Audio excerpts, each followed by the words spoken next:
Geek. Talking baseball every week. 'Cause they're Gleeman and the Geek. And welcome to Gleeman and the Geek. Will the Twins be left out in the cold like here in Gleeman Edition? The weather here is not as nice as it was in San Diego or Philadelphia. I was thinking about being stuck in a blizzard when as I deserted you to run to a nice warm local. God, we didn't know. Yeah, that was right after the last podcast. Yeah, last Tuesday or something, right? Yeah, that's right. We recorded last Friday's free podcast on Tuesday with Doe. We talked about Jeopardy. We talked about Correa. We talked about all sorts of stuff, and then afterward, I had my. I misled Aaron. And I apologize. I did not recognize it was 7 blocks instead of 4 blocks. Apologize. 7, but no. Wow, these figures are all off. But no, the thing was that I had my year review with my boss. I know you did. Were you late for that? No, but I wasn't early for it. And I came in like huffing and puffing. And so then it was World Cup. Right. The American game. It was the game, the critical third round game. Yes. Or the first round. Group stage. Group stage game. And so Doe and John went to the local to watch it. Right. And get lunch. And I'm like, yeah, I still got like 45 minutes till I got to do this. I live close. Right. And so I'm like, I'll go grab a lunch and then I'll Uber back home and you guys can sit there. Right. And I'm like, how far is the local from here? And John's like, 4 blocks. 4 blocks. It's far. And it was like a literal blizzard. And I'm wearing that was the real problem. I'm wearing like my. You didn't even have a coat. My Nikes. And like, I had no coat. And so we get like halfway there, which took like over 10 minutes just to get halfway there. And then I just go, I'm Ubering from here. Okay. And here's how I know they know me well, the two of them. John obviously knows me better than anyone probably in the entire world at this point, sadly. And Doe's gotten an ass full of me over the last 3 years. Neither of them reacted to me going, I'm just going to go home. They both went, yeah, that's about right. That's about right. I was like, we are literally 1 block away. You could be waiting. Yeah, you could be waiting for the Uber inside the local. Anyway, since then, John went to Philadelphia. I went to San Diego for the winter meetings. Yep. I just got home last night. John got home a couple days ago. We were prepared. Both of us took our podcasting equipment, which is a microphone, to our respective coasts, and we were prepared to come together over Zoom and record these brilliant reactions to all these blockbuster moves the Twins made, and then they didn't do anything. So we're back here to talk about the nothing that they did. But the amazing thing is, within the nothing that they technically did, oh my God, so much to talk about. Happened. I mean, it was a crazy winter meeting in general. I've mentioned this, but like when I was right out of college, not right out of college, but mid-20s, I worked for NBC Sports. And I went to the winter meetings back-to-back years. I mean, this was 15 years ago. I went to one in Orlando and one at the Bellagio in Las Vegas, which was great. And so I hadn't been there since then. This was my third one, but the first one since I was like 25 years old or whatever. Not a ton has changed other than there is, 800 athletic writers there. And we turned it into like a company summit, where the publisher from the New York Times, who now owns us, came and talked to us on Tuesday, and we did like team building. And we all stayed in the same hotel. And you will like this because you know how my social anxiety works. We had half this hotel was athletic people. We had over 100 people from the athletic. Of course, yeah. And so I couldn't even like go down to the lobby in my sweatpants to like, grab a Coke or whatever. Cause I'm like, is that my boss? Is that my boss? Is that guy from the New York Times? So, and then, the winter meetings itself, my favorite part of the winter meetings, even when I was much younger going to them, are the writers. Because the way the winter meetings work, it's everyone in baseball, the teams come together and they each, have a floor of a hotel basically. And then there's a job fair, so you got all these young kids dressed in suits trying to get work.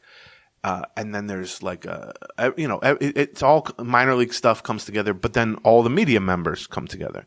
And they throw everybody in this big ballroom, and they call it a media workroom or whatever. But if you walk in there, and if you're a longtime baseball fan and someone who reads a lot of stuff locally, nationally, whatever, you walk in there, and it's like the Hall of Fame of baseball writers. I mean, it's everyone.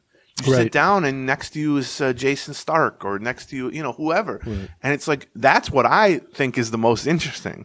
Now, none of them think it's interesting because they all know each other much Right, better than right, I know them. And to them, they're just this guy who works in Kansas City No, I or get- works in Chicago. Right. But I'm just looking around the room going, oh, there's so-and-so. There's Right. so-and-so. So that's mostly what I spent my time doing. And then we're making sure that you don't run into Rosenthal while you're in a robe and Right. getting something from the That's ice machine. exactly right. Yeah. Yeah. That's I just love that picture. Well, and then there's like, you run into like John Heyman, who you're like, does this guy remember me? And then it's like, I don't know. It's like going to a high school reunion, but where no one remembered you were at the high school. So it's like, should I bring up that they know who I am or no? And I also found myself a lot saying, hey, nice to officially meet you. I feel like I've known you for 20 years Right. to basically everyone. Because Right. you recognize someone and you go, oh yeah, we haven't actually met. So that was, for longtime listeners of the podcast, they know I'm not the best in those situations, but it was enjoyable, and we have a lot of stuff to talk about. So much that I had a hard time like even putting together my usual kind of outline bullet Right. points for the show because there's just so much.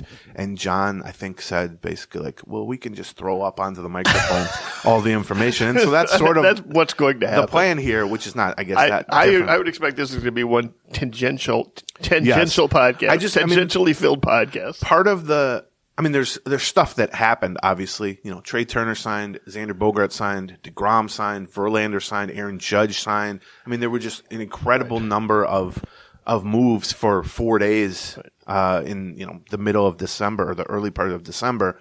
And then beyond that, almost every move, everyone there was trying to kind of decipher the domino effect as it related to their team. And I mean everyone there in terms of media, but also the teams themselves. People from the teams, on Right, and off of the course. record would be like gossiping in the lobby, like, what do you think this means? Right, They'll yeah, stop that's going right. after so The and so? Cardinals no longer in on Vasquez. Yeah. I mean, right, So yeah, I'm like, right, I don't right. know. You're supposed to be telling me.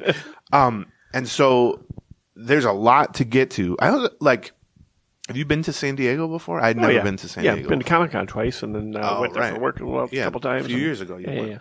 Yeah. It was amazing. Yeah, it's great. I was there for 5 days, I guess, but December.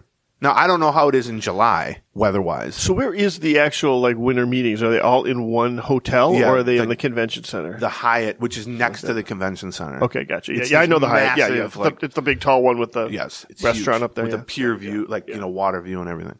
So that was there. We were at a Marriott next to Petco, which is like a mile away, basically. But yeah, I mean, first of all, that neighborhood, gas lamp, Fantastic. I guess it's Right. gas lamp / downtown, but they kind of are next to each other. It's amazing. So many roof deck bars. Yes, and such that are and great. everything has a view of the water. I know, right? Which is like spectacular to me. I don't know if I'm just a Minnesota bobo, but I'm just I get in the cab from the airport. I land Sunday, going to my hotel. It was like a 15-minute drive, and the cab ride. You're just going past piers and you see them, and I'm like, this is amazing. Yeah, and I'm like, boy, I am a tourist. Like I'm just a guy who lives in the. But I thought the area around the ballpark was great. Yes. Not only bars and restaurants, but like everything. It was had a much more like walkable vibe to it, where it was more built that way. Yeah. And then also The Gaslamp district there is sort of, I would portray it as sort of uptownish. Yeah. It feels sort of uptownish, except it's kind of right in the city. Like it's a little even closer to downtown than uptown is to here. yeah, I mean, there's just a ton of restaurants. Also, I've never seen more taco places in my life. I had tacos 4 times in 4 days, and they were all great.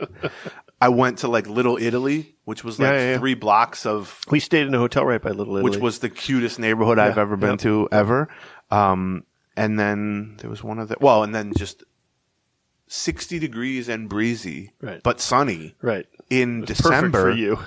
That is the perfect weather. Yeah. And the only thing that saved me, because I walked so much. Because here's the problem. Our hotel was like almost You walked so much. Yes. Our hotel, the Athletics Right. Hotel, was almost exactly 1 mile from where the winter meetings are. And so that's like the exact distance we're taking an Uber seems a little weird to people who aren't me. Right. And so I just kept walking the mile each way and wanting to die. But the only thing that saved me is the fact that the weather was nice and breezy. I'm looking up how far the local is from my place right now. Yeah, but here's what that doesn't calculate. It's 2 blocks just to get out of your compound. Yeah, but I'm talking from through the from snow. where I am sitting right now. Yeah. It is directions 0.8 miles. 0.8 miles. Yeah, that's I'm sorry. That's the driving distance. You got to go a little further to drive. 0.5 miles. Nah, so you walked twice the distance I don't to buy the local. Well, yeah, but this I needed snowshoes in this. Okay, so now that we've discussed breaking news, San Diego's nice. You heard it here first, people. Where do we start? We got to start with Correa, right? Well, or do you want to start someplace else? So you drive. I'm going to botch the days of the week. So let's not even, I guess it would have been Tuesday. The buzz was that, or no. Which day was it that Wednesday? Trey Turner signed? Well, that was day one. That was right away. That was Monday. 11 years, $300 million with the Phillies. And the remarkable thing about that is that the Padres offered him $340. Right. And he turned it down because he's East Coast guy. Right. And teams had basically heard he was, I think his wife's from New Jersey or something like that. So he ended up with the Phillies, which is how the Phillies got Zach Wheeler too. Right. Which seems to be an advantage. Who knew that your proximity to New Jersey would be such a draw? Yeah. What a. That was not on my bingo card. Well, are they going to eventually get Mike Trout that way too? Because Mike Trout's a Phillies fan or Eagles fan from New Jersey. From New Jersey, yeah. That's the revenge of New Jersey. They've been crapped on by New York and everyone else for whatever years, other than the Sopranos. Everybody loves the Sopranos.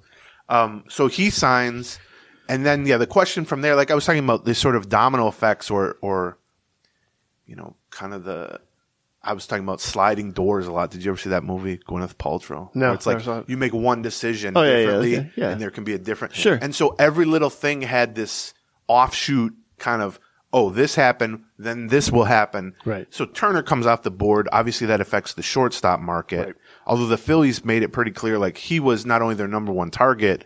It's possible that if he hadn't signed with them, only shortstop target. Dombrowski basically just zeroes in on one guy and goes nuts. Right. But then I want to say Wednesday night, but it might have been Tuesday night. Though 11,300 for Turner is not that nuts.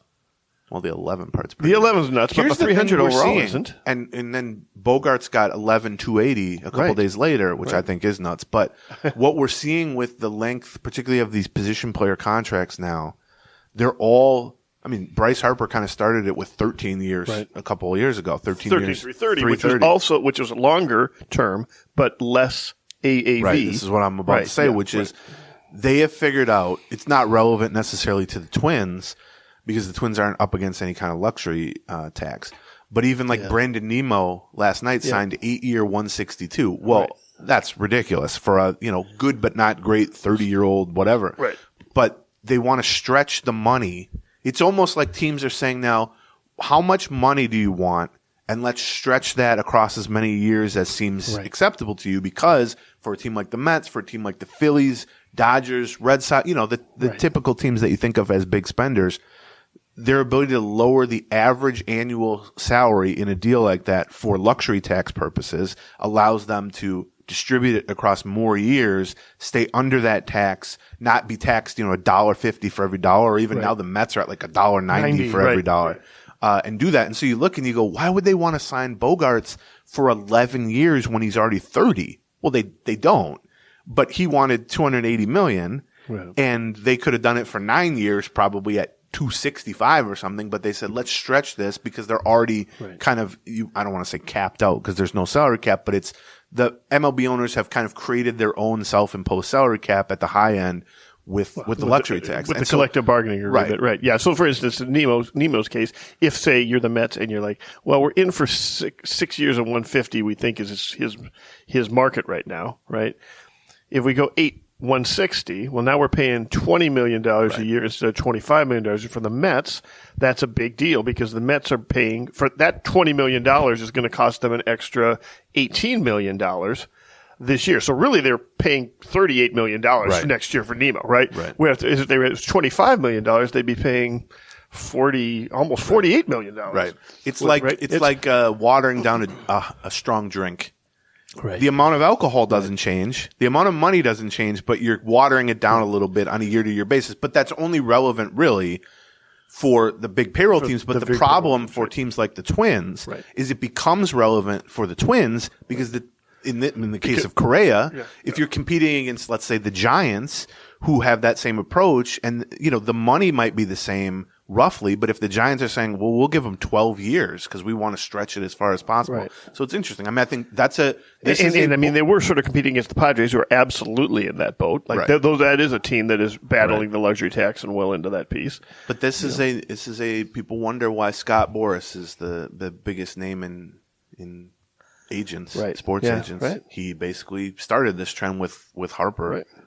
3 years ago at 13 years, which they become kind of lifetime contracts at that point when guys are 28, 29, 30 or whatever, which I kind of like that idea of like, I'm going to choose my home for the rest of my career or something. But so I'm forgetting the nights, but Tuesday night or Wednesday night, all day. Well, John Heyman incorrectly broke the judge going to the Giants. He called him arson judge because there was a typo in there. Then he deleted his tweet, walked it back. But then some of the Giants writers, even in the hours after that day, were saying, oh, the Giants seem very optimistic. They think they've got him. And even players are starting to talk about it. But I think a lot of that was based on Heyman's tweet. Yeah, maybe. Then 5 a.m. the next morning, everyone kind of spent the night at the winter meetings assuming the Giants were very close to signing Judge. And then you start thinking, well, what are the domino effects of that going to be? Well, that takes the Giants out of the mix for Correa probably, which is good news for the Twins. But then it also means the Yankees suddenly have $300 million to do something with to satiate their fans. They could pivot to like that. Now the Yankees are in a position where they've got a couple prospects at shortstop that they like. So then I woke up, because I wake up early no matter where I am, at 5 a.m. the next morning for no reason. I'm sitting in my hotel room just looking at Twitter or whatever. And I see Ken Rosenthal at 5:20 a.m. San Diego time say Aaron Judge is going back to the Yankees for 9 years and $360 million. Right. And I think, wow. Well, now this is the opposite domino effect, which is now the Giants are sitting there empty-handed with $300 and something million that they can't hand to anybody. Right. They were already rumored to be. I mean, I will say, if we thought the Giants from middle of the Twins season, when we were talking about which teams are going to be in the mix for Correa this offseason, the Giants seem like the most have been obvious one of the. Yes, right. And so then once they miss on Judge, we can maybe recalculate our odds on Correa because we seem to have done that a few times. Right. But I mean, I would have to put the Giants as front runners. I mean, I think I saw like a sports book, where it was basically the Twins and the Giants were both at plus 100. Okay. And then everybody else, which is basically even odds. And then, everybody else was, plus 900, plus 1,500, something like that. A couple in the field. That's reasonable to me, I guess. I mean, I was actually surprised to see that the Twins were as close of that, as close to, that they had similar odds to the Giants, to be honest with you. After the Judge thing, I mean, you take a look at that and you go, well, if the Giants want him, the Giants are probably going to get him, right? I mean, unless Correa is using the Giants like Judge used the Giants. Right. I mean, it became. I don't want to say he was using them in the sense that he would never have signed with them. Right. But it became clear, and in retrospect, it's very clear that Judge did not want to leave the Yankees. But he's from California. He's from the Bay Area. I think he went to Fresno State or something. So he thought, well, if I have to leave the Yankees, the Giants are where I would want to do it. Let's get the Giants to maximize their offer. And then he literally took that to the Yankees and said, if you match this offer, this exact offer, 9 years, $360, $40 million a year, precisely for 9 years, fully guaranteed, no trade, all that, I'll come back. Because the Yankees said, fine, we'll do that, which was $40 million more than their previous best, quote unquote, best offer, it sounds like. And then once the Yankees said yes to that, he did not go back to the Giants and say, do you want to beat that? Because he just basically wanted to maximize his pay to stay with the Yankees, and the best way to do that with the Giants was through the Giants. And I think there's a fear with Correa. I mean, it could go either way with Correa. If Correa wants to be in Minnesota for the next 10 years, but is finding it difficult to get the Twins on their own, accord Right. to make these incredible offers than using the Giants to do that. Or the flip side is he wants to go to a big market, annual contending team. And the best way to get them to up the offer is to have everyone in the baseball world convinced that no, it's legitimate that the Twins are going after him. And we need to find that out. I will say that talking to Twins people there all week and talking to people from other teams all week about Correa, nobody seems quite sure. The thing that people told me over and over, Twins people, other people, writers from other cities, no one doubts that the Twins, obviously their interest is for real, but nobody doubts that they're truly, they're in the fight. They're throwing punches. Right. It's not an example of they're making real offers. Right. The Twins are not offering, 175 or something and just going to say, now, does the real offer from the Twins, from the Twins' perspective, we talked about this and I can confirm this. They feel that they have made an offer to Correa that is so above and beyond anything they've ever comprehended as an offer ever. But that doesn't mean it's the best offer he's going to get. Or even market value. Right. Or even market value. But yeah, I do think money wise, I'm not going to say a specific number, but it's the numbers that people have been talking about. And you can see what the other shortstops have signed for. He's not going to sign for significantly less than those guys, obviously. Not. Although I was surprised talking to some people with other teams. A lot of people viewed Trey Turner as a 1A at least to Correa's 1B, if not 1 to 2, which I think I view Correa as the number one shortstop, but certainly it was 1A, 1B, either way you look at it. But yeah, people were not as surprised. I was somewhat surprised that he got offered 340, although the Padres factor just throws everything out of whack. As we saw with Xander Bogaerts, nobody thought Xander Bogaerts, he was already 30, was going to get 11 years or 280. Right. If that's what he's going to get, what is Correa going to get? Although there were some people I talked to as of, 36 hours ago who were skeptical that Correa was going to get $300 million. Yeah. Well, so then is he just looking for a Bogaerts contract? I've heard of a number of different contracts that the Twins have floated past Correa. I have yet to hear a number approaching 300 as to what those contracts were at. Well, what does approaching mean? I'm saying over 300. Oh. I have not seen. I can confirm they have not offered Carlos Correa over $300 million, or even 300. Right? Yes, well, right, yeah. Yes. I don't think any team has offered him over $300 million, at least as of a day or two ago. But so that's where I'm going to pivot on what you said too about something about the pivot was the word of the week. I would say at the winter meetings, everyone was talking about pivot options. What are they pivoting to? There's a lot of, and frankly, that is something we got to talk about. Is what the Twins' pivot options are. A lot of guys would be called for traveling in the NBA with all their pivoting. Similar to what the thought process on Correa is, which is sort of, he's got two that he can kind of play against each other here. That he's got, I want to do this, but I'm going to explore this because I have to maintain my leverage in what I want to do. We don't know which one he wants to do, right? You mean teams? No, I'm saying similar to Correa doing that. The Twins seemingly had finally figured out that they've got to do that as well because they clearly have been chasing Correa. Correa's been their number one. Is have a backup option, which is where the Dansby Swanson stuff comes about, right? Yeah, they met with Dansby Swanson Tuesday. I think we reported that exclusively at The Athletic via Zoom on Tuesday. And Dansby, the problem with Swanson is he's getting married this weekend, right? To Mallory Pugh, who's a U.S. soccer player. Oh, really? And I only know that because our friend Dana Wessel is obsessed with them as a couple because he's a big soccer fan. He's always like, "Did they sign Dansby yet?" And so the other day, before we hit publish on Dan's exclusive that they talked to Swanson Tuesday over Zoom, I texted Dana and I said, they just got off a Zoom with your guy, Dansby Swanson. And he got all excited. I thought you were going to reach out to Mallory. Yeah, for comment. Do you have comment? People were going, she plays for Chicago in the women's soccer league. The Chicago Reign, I think they are. And so people were like, does that mean he's going to go to Chicago?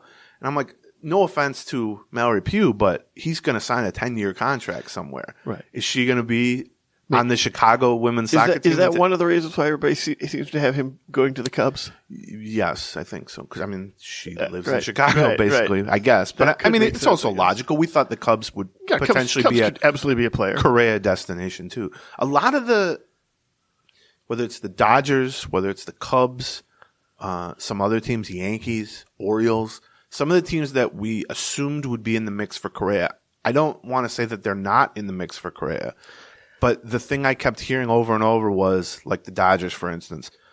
The Dodgers finally told people, we're not signing him because we think our fans would revolt because they hate him from the 2017 World Series, which, okay, I understand that. But even before that, it was the thing I kept hearing a lot about these, kind of traditionally big spending, the obvious teams for someone like Correa was they would love to have him on a short contract with a high average annual value. And I thought, well, he just did that. Right. Like, does he want to just do that again? Right. The other thing I heard from a couple people, including someone with the Twins, was, he turned down 10 years, $275 early last offseason from the Tigers. Right. And then lockout happened and he fired his agent and we saw what happened. And there are people saying, well, if that's the baseline then for his contract, which I think it will. But that's the baseline he turned down. Right. But also you have to factor in that's now 10 years on top of the year he just played for the Twins, in which he made $35 million. So if you take 9-2-40. Right. Well, 9-2-40, he could sign that with any team he wants, 9 for 240. So I don't know. It's an interesting situation. And I think also in general, I think Fangraphs actually did the numbers on this. Sites like Fangraphs, MLB Trade Rumors, they always do contract projections at the beginning of every offseason. And Fangraphs even does like wisdom of crowds, like crowdsourced. Right. They have their people vote. Right. And these things are remarkably, for the past, let's say 5 years, are remarkably accurate in predicting the free agent market. I mean, there's always outliers one way or another. How about this year?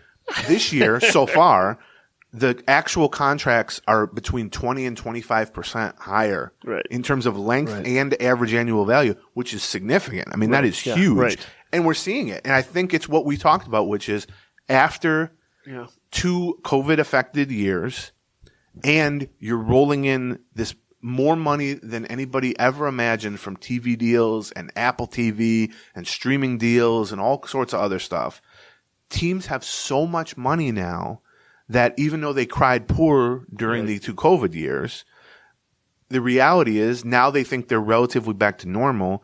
They're all getting $100 and something million before the season even starts just from media rights. And they're starting to sling around money again. And so, and the luxury tax threshold did go up a little bit. Like it went up to 230, right? I think it was at 210, something like that. That probably frees up something. Let's do before we get into some of the juicier stuff. I promise we got some of that. Let's talk a little bit about our first sponsor, which is HelloFresh. Which here's how HelloFresh works: you get a box mailed to you with the meals you've chosen from their ever-changing large menu that every week's different menu. If you're a vegetarian, they got stuff for that. If you got kids, they got kid-friendly stuff. If you're a meat eater, you can get a pork chop or a steak, which John often will get. So you kind of pick and choose what type of food you want. They send it to you with all the ingredients. Right. Good quality meat if you're into that, but also like pre-portioned veggies. Everything is so you don't have to go shopping for it. It all comes fresh.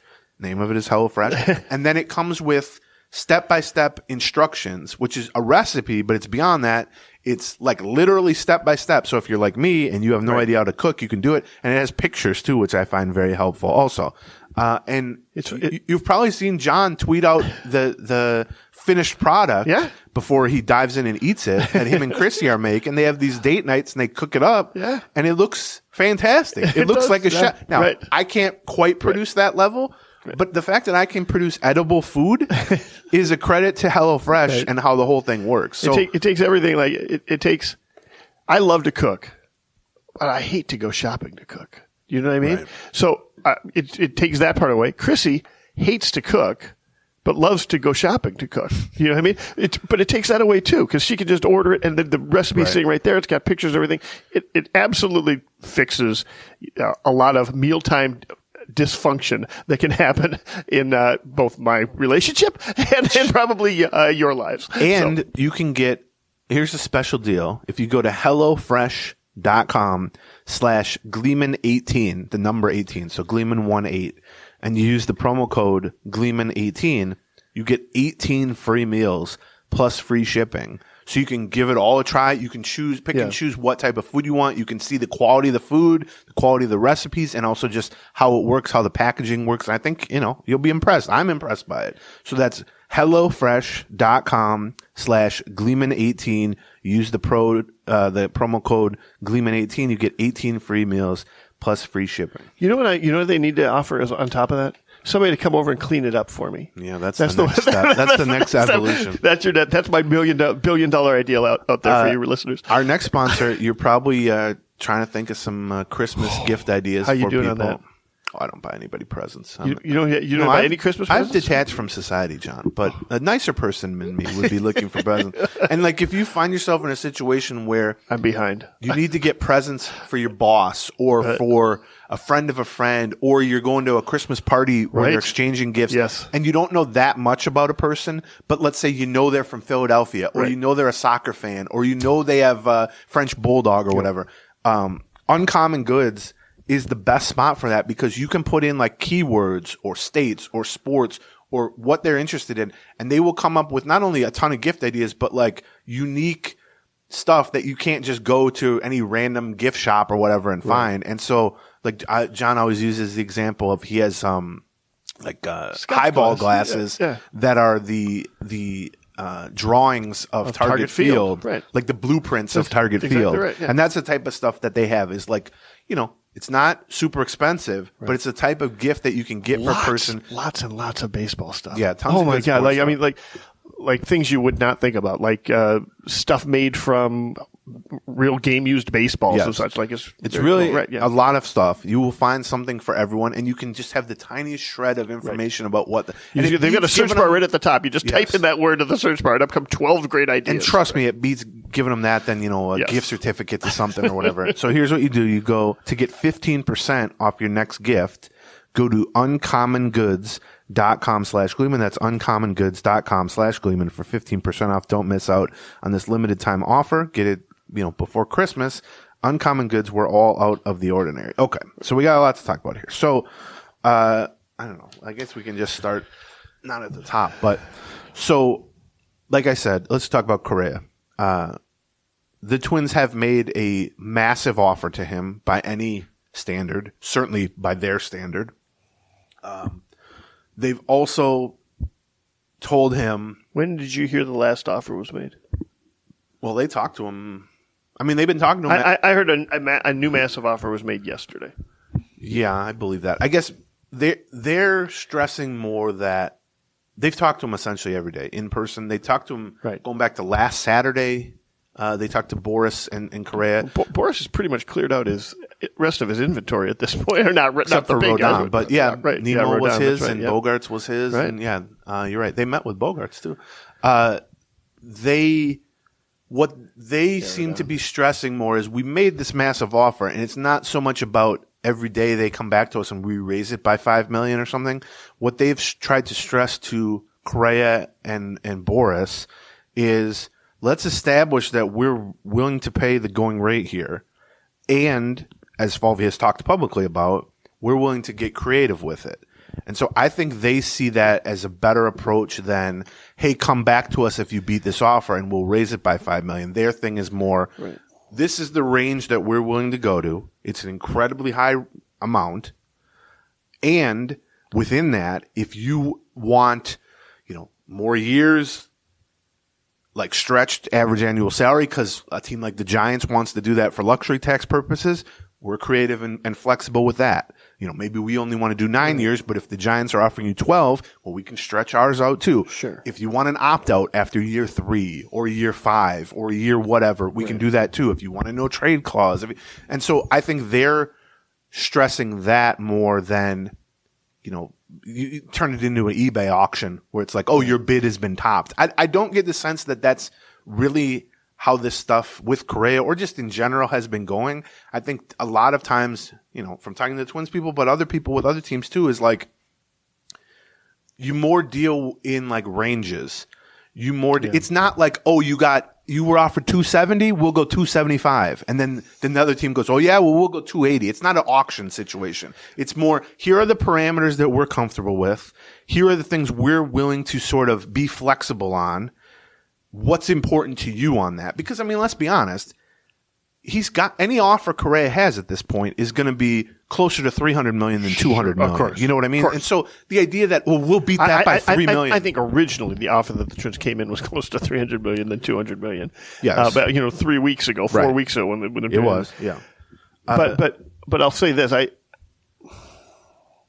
don't think they're kind of, I think they've had discussions where they kind of wrestle with, well, how would you feel about this kind of contract? How would you feel about that kind of contract, et cetera? But ultimately, I think the way this is working is the Twins make an offer. Yeah, it's similar to, bidding on a house. You make an offer and they can say yes or no to that offer. And sure, if they want to make a counter offer, they're by definition saying no to your offer, right? And saying, how about this one? And now it's the ball's in your court. Do you want to take that offer or not? Right? I guess I would be saying these are not, anything close to like take it or leave it. No. They're That's just what I mean. Much more fluid, I think, than people are imagining. I guess. Right. It's not. They're not. I guess I'm saying the mechanism for it isn't just like, oh, let's just try and find a number that we all work together. No, it's more formal in that. Listen, if you want to make an offer, right? I'll say yes or no to it, right? That doesn't mean I'm not interested at all. You can make an offer of. See, but this is not what's happening. There's not an offer made every day and a yes or no given to. Not every day. No, I agree with that. I don't think this is how it's happening. I don't think they're making. I don't think they've made 5 offers to Correa in the last 10 days or anything. I think these offers are sort of established price points, and then they try to work around the parameters of that. Yeah. I think that's right. I don't think they're making 5 offers in the last 10 days, but I feel that. I guess the offers themselves almost become secondary because we're not. It's not like you're saying, "I'll pay you $20 for this hamburger," and somebody goes, "I'll pay you $23 for this hamburger." Well, that's a big difference. But if someone's offering you $285 million and someone comes in and goes, "We'd give you $290," that doesn't really matter if what you're really after is an opt-out clause or 2. Or what you're really after is 12 years instead of 9 years, or what you're really after is, no trade protection and all that stuff. So, I mean, once you get up to this certain, nosebleed section of this, and unfortunately for the Twins, we wrote about it based on the Boris quote about them swimming in the deep part of the ocean. Right, yeah. Unfortunately for the Twins, once you get into this deep of water, it's all sharks. Right. There's no other teams like the Twins. The Twins are not supposed to be in this part of the water. Do you know what I mean? Right. The Twins are not supposed to be this far out. And so they look around and all they see is, Giants, Dodgers, Padres, Yankees, Red Sox, and it's like Cubs. And it's like there's no, Milwaukee Brewers in here. There's no Cleveland Guardians There's in here. not even the Cardinals. Right. I mean, they're right. These are the heavy and we hitters, talked about right? this at the beginning of the offseason, and I think this is still likely to be the case, which is that the Twins continue to use the ocean water metaphor that Boris trotted out the other day, but he brought his own background every winter meetings, Boris comes in like the second or third day to the media workroom, and we swarm him like roaches.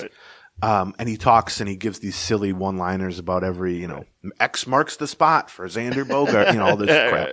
He brought his own. You know how when you watch a press conference, a sports press conference, there's a Twins background with like their sponsor logo or whatever. Right. He brought a Boris Corp logo and someone spread it on the wall behind him. It was amazing. That's awesome. But the problem I think the Twins are going to have to, deal with is they're in a spot where the offer they've made is, they're stretched. It's like, I remember we often talk about like Jorge Polanco playing shortstop. It's not a disaster, but he is stretched to the absolute maximum of his ability playing shortstop. The Twins are at the point now where they are stretched to the absolute maximum of their willingness here.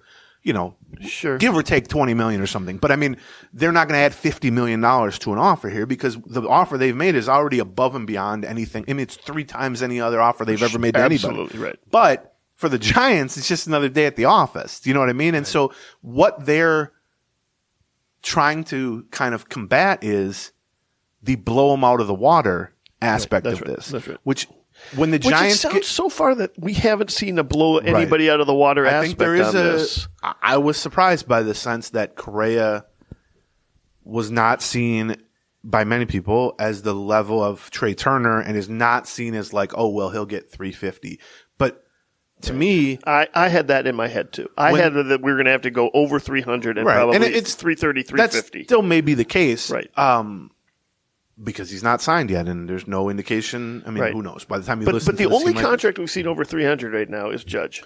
Right, but Turner got offered 342 and turned it down. Well, that's true. There's definitely been, and Judge got offered over 300 by like 3 or 4 different teams, including the Padres. Yeah, right. But if you're the Giants, and I guess what I'm getting to is let's just talk about the Giants, who I thought they were the number one team for Correa 2 months ago. I think they're the number one team now. The Giants offered $360 million to Aaron Judge. Now, that doesn't mean they're just going to turn around and give $360 million to Carlos Correa. If they did, they would get Carlos Correa. Yes, they would. What that does mean is they could very easily turn around and just go, from 310. We've got that money earmarked. We thought it was worth one star player. And that's, to me, if you're the Twins or you're a Twins fan, that's the biggest fear. The biggest fear to me is not that the Twins are not in the fight and they're not going punch for punch and that their current offer is not, market value, give or take whatever million, $10, $20 million, a couple $1 million a year over a 10-year deal.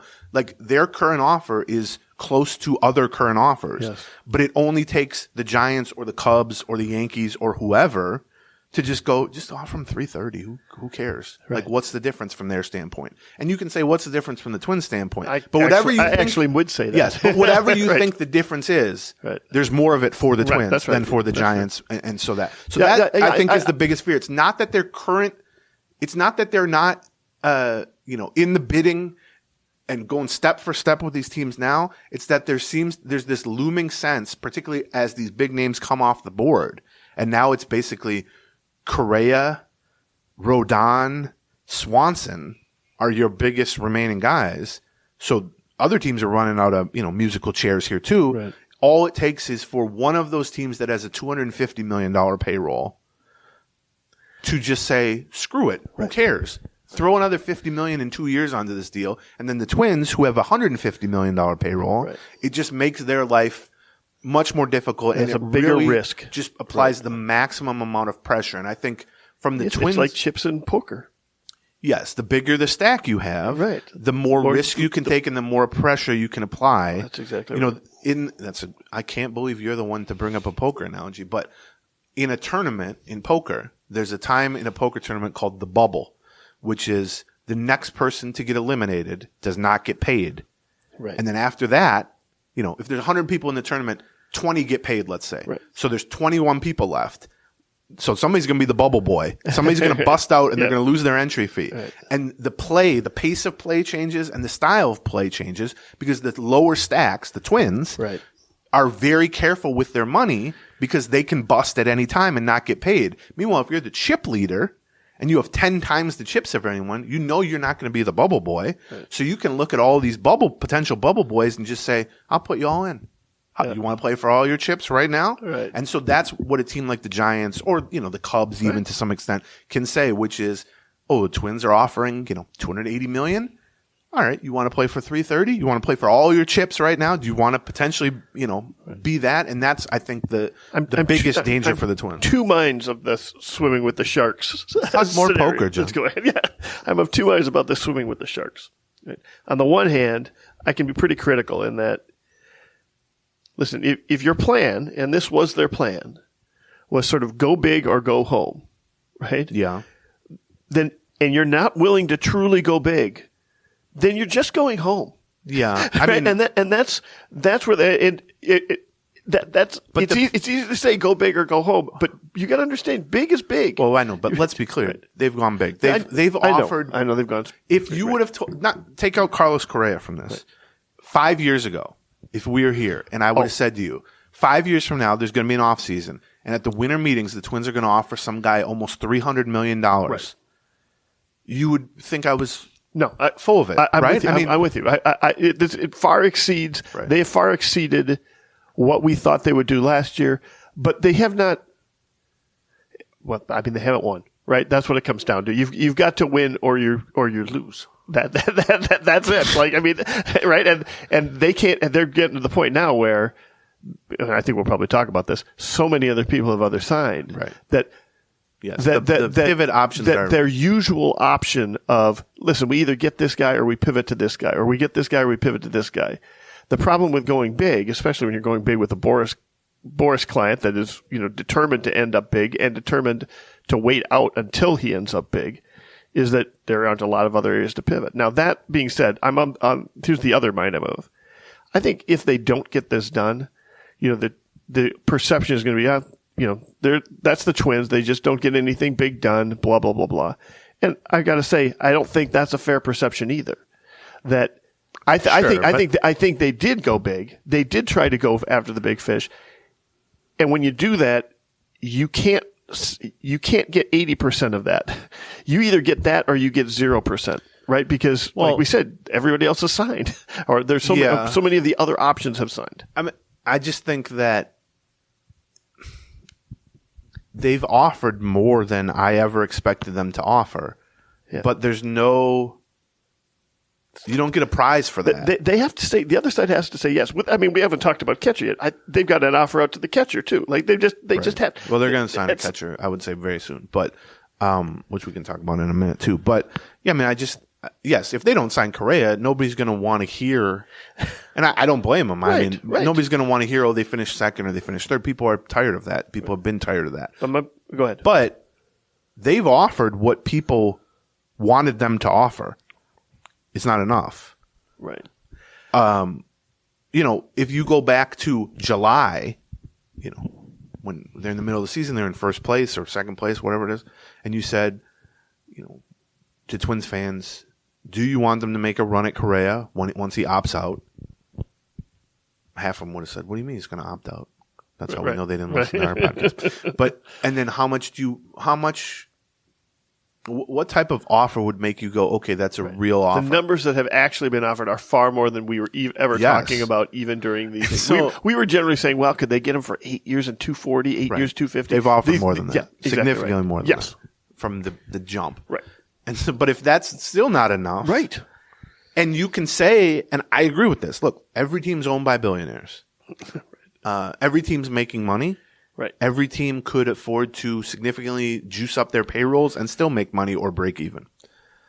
I'll pound that desk until the end of time. But everything you can say about the Twins on that front, why not just add another year and another $38 million? Or why not just add $2 million more per year for 10 years? That's $20 million. Well, you can say that about the Giants too. Right. That's right. And it's just much easier said and done at some for point, some of those teams. At some point, teams. either side. Right. And I think the one thing that the Twins are sort of trying to figure out is, they've already, overextended themselves with the current offer.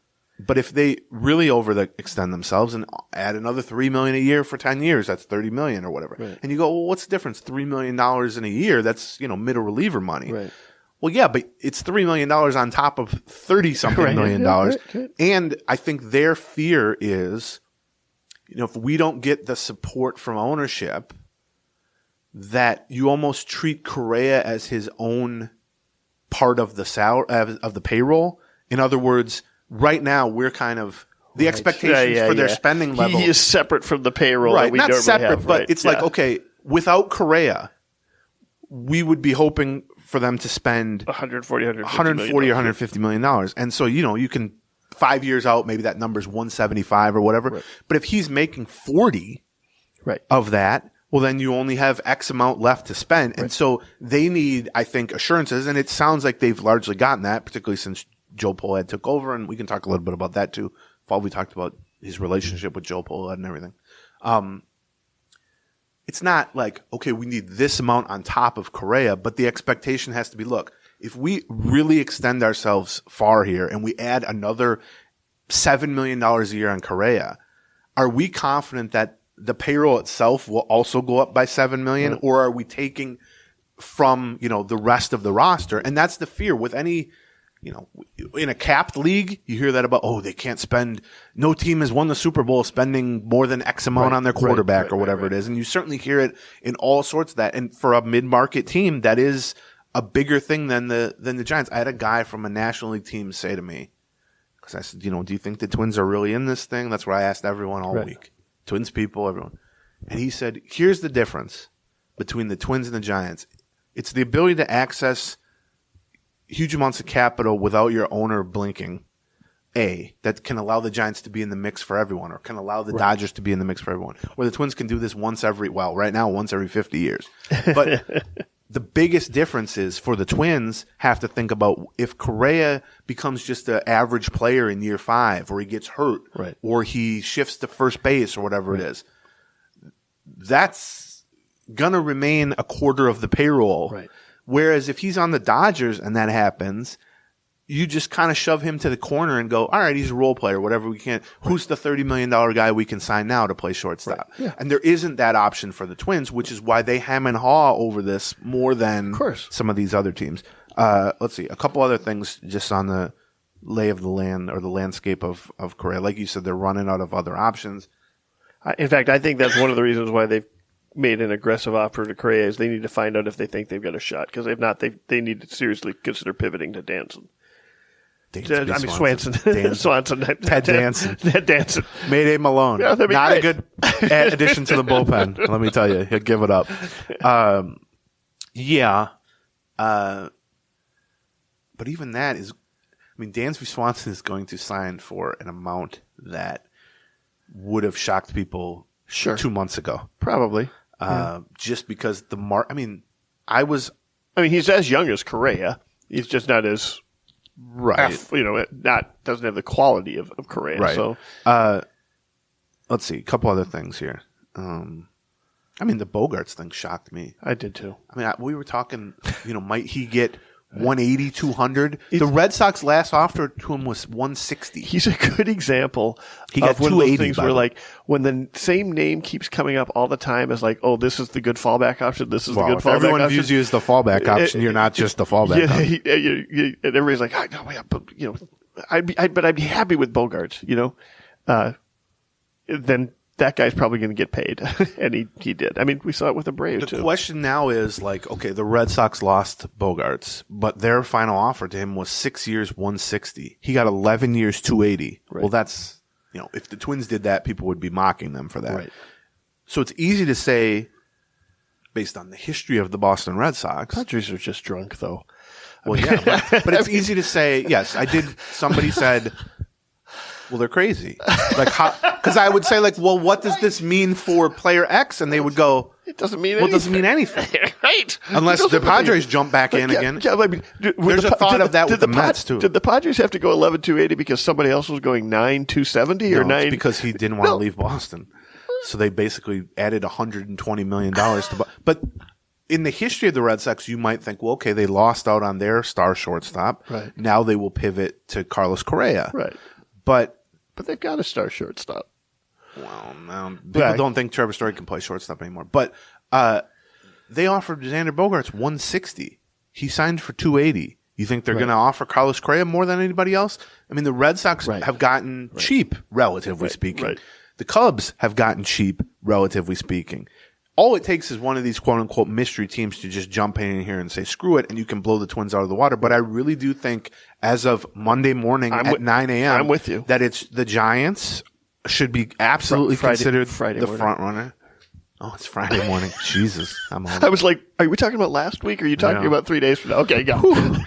I will say, I don't like being on West Coast time for two reasons. One, I love late night sports.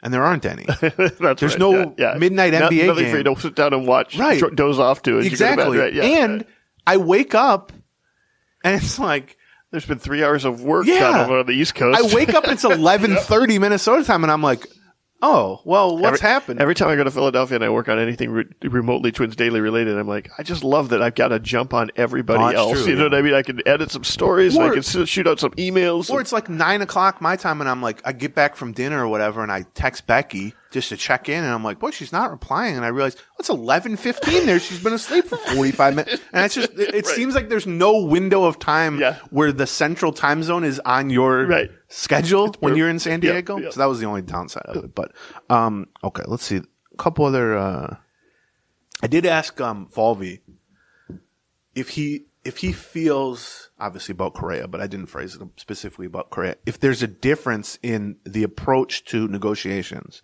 from like a presentation standpoint, the pitch you're making for re-signing a guy versus signing a guy. And what I mean is, when they have these conversations, yes, he said there definitely is.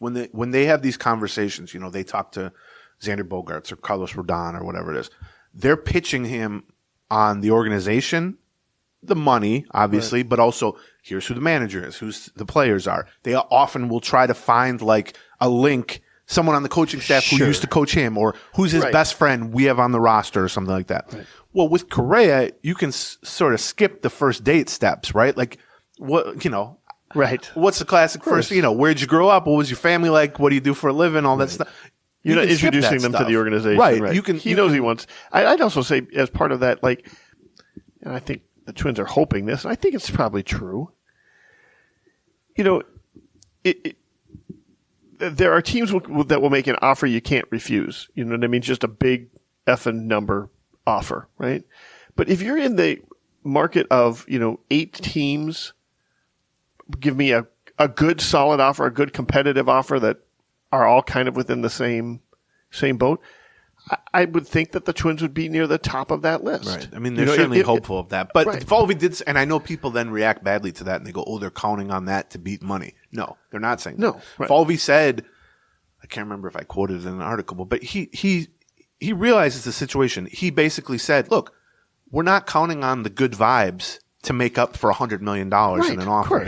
What we're hoping is what you said, which is if it's all things equal, or it's within, it sounds absurd to say like only 10 million or something like that, that we're hoping that he likes the ballpark, he likes the manager, he likes the city, he likes the teammates. Right. What Baldelli talked about, which I thought was interesting, and we know this of Correa because he's, I've interviewed him about this type of stuff. He's talked about that. Correa knows everything about baseball. And Baldelli, they all went to dinner with him on Saturday, and Baldelli said, we talked about, the farm system. Right. And what kind of player we think Jose Miranda is going to be. Right. And can Joe Ryan take the next step? Because that's what Correa wants to know. Yeah, Correa can list off their top 40 prospects as well as I can. Like, he is invested in all this stuff. And so that can cut either way with the Twins. Right. If he's not actually that impressed with their young talent or the state of their roster or whatever. But I do get the sense that he loves Miranda. But I'll also say this on that subject. That to me is why he is so much more desirable than Dansby Swanson or Jose Abreu or even Rodón. Is that there is the face of the franchise / leadership / partner component to him that makes it feel like this is what changes the Twins from the Brewers to the Cardinals. Right. Yeah. Do you know what I mean? I kind of get that. Well, and that's such a nebulous thing. And it's not to say that someone like Dansby Swanson couldn't do that, or someone like, but there's the proof of concept with Correa, which they did it for a year and they saw firsthand. I asked Baldelli about that. And next time they chase a free agent, they've got those guys. Do you know what I mean? It's just, here's what I'll say. Take it more seriously as a Major League Baseball team. Here's what the people need to realize. If they sign Carlos Correa, there ain't going to be a next time for about 10 years. Well, not for another $35 million. No, right. But, I agree with that. I mean, we've talked about all the leadership stuff. And it's a culture change. I will say they say it off the record as well as on the record. Players, staffers, Baldelli. It's not, maybe they're playing it up, whatever, a little bit, but the idea of him, setting the culture and him being the face of the franchise, and they love how invested he is in younger players and kind of bringing the clubhouse together. And they also love how into tech and data and analytics he is, because he can be the most we talked in the old regime how they struggled getting the information from the front office to the player. Right. Because with Molitor couldn't really communicate it, and then they didn't really have like some of his coaches were just plain resistant to it. Right. Now, this coaching staff is much better at that, and they have people whose job is basically just to communicate that. But there's never going to be a more effective communicator than the best player on the team. Right. If the best player on the team comes up to a rookie hitter and says, look, I know you're hitting 140, and I know you're worried about going back to AAA. but I looked at your expected batting averages, and you're hitting the snot out of the ball, and your expecting batting average is 275. Right. If they give you enough time, I'm going to come back to this locker in 3 weeks, and you're going to be hitting 275. That type of stuff is always going to – I remember Kevin Garnett saying that at the end when he came back to the Timberwolves for the second time, and he was he was on his last legs, to say the least. Yeah. But he can far better communicate anything as the last guy on the bench than the manager or the front office can. He's a far better evangelist. He's in the fight. Right. He's in the trenches with them. Right. And nobody can communicate better than the literal best player on the team. All right, let's hit a couple other things here. We could talk about. I've got like 6 topics we haven't touched. Yeah, I mean, there's the catcher thing. And they're big. So we reported. Before we do that, let's get the last sponsor. Okay. Yeah. Native deodorant. John wears it. It's less annoying to be around because he doesn't smell as bad anymore. You have some coming for you. What is he trying to tell me? I stink? No, that's my Christmas present to you. Actually, so native deodorant not only is got all kinds of usual scents and such that you can try. They also have some holiday scents, and so I made sure that I got one for me and I got one for you. Mine is like a Christmas tree. Mine is something to do with mistletoe, and yours is lump of coal. That's good. That's me. But we both like Native because it's just it's a well done product. It's what's going into it. It works well. Right. Also, they've gotten rid of the plastic packaging, if you would like. Which I can't believe how much I enjoy that. Right. And one of their selling points is that the ingredients that are in here. Aluminum and paraben free, kills odor causing bacteria, and has 24-hour odor protection to keep you feeling and smelling fresh. If you want to try their plastic free deodorant, go to Native DEO like deodorant, nativedeo.com/Gleeman. Use the promo code Gleeman at checkout and you get 20% off your first order. That's nativedeo.com/Gleeman. Use the promo code Gleeman at checkout for 20%. I figured lump of coal is manly enough for you to put on. What does that smell like? For me, it should smell like fried rice. Gasoline. Gasoline. Kerosene. Gasolina, Poppy. I'm just making sure I didn't skip over any of my initial notes here. No, this is an on-air production meeting. That's no problem. I did. It provided a lot of time. I mean, like I said, I hadn't been to winter meetings in a long time. It provides a lot of time to communicate and ask questions with front office people or Baldelli or agents or players in a very informal, low pressure, non-recorded, not camera setting. And so, as you can tell by the scattershot nature of these discussions that we're having, if you saw the state of my notes here, you take in a lot of information. And some of it is on the record, which I've written 4 articles in the last 4 days. Some of it is off the record, which is, I'm going to tell you this, but you can't say a word of this to anyone ever. Some of it is on background, which is, here's some information you can have to form your opinions and get you on the right track, but you can't report this. And then I find it tricky to come home then with my brain full of all this stuff. Which of these was which? Yes, and sort of synthesize which stuff. So that's, why this may sound like I'm nuttier today than ever. But here's how informal things get. Every day. So all the teams have, in the suite level of these hotels, each team has sort of their war room and a couple other rooms where, they got the whiteboard up with their targets list and they got, all their major front office people are in town for it and everything. And, you might see, the Twins are, hey, we're on this floor. We're going to the 6th floor. We're going to talk to, the Cardinals about a trade, or we're going to go meet with Boris in his suite, or we're going to whatever. Or a lot of the times it's just the Twins. They're getting all their brain trust together in the war room and they're going to spend an hour trying to figure out what they want to do or before the Rule 5 draft or whatever it is. And then we get called up there once a day for kind of a debriefing. And it's informal enough that you can ask whatever you want, which I find very valuable. And I think the Twins are very good about that. Falvey is always very good about his time, which I appreciated. But it's so informal that, for instance, the second day, I said to him, you know what? Now that I got you here, let me ask you something I've been wanting to ask you for 6 months. And he went, uh-oh. And I said, were you aware of the meme, Where Frankie, on Twitter, which is when they were trying to trade for Frankie Montas. And everyone on Twins Twitter had this meme. I don't even know what it's from. It's from like some TV show or something where it just said, "Where Frankie?" And it got to the point where any article we would write about the Twins, the comment section would just be 50 people saying, "Where Frankie?" And I asked him that, I expected him to be like, "What are you talking about?" And he said, "Oh, yeah, of course. I was aware of that."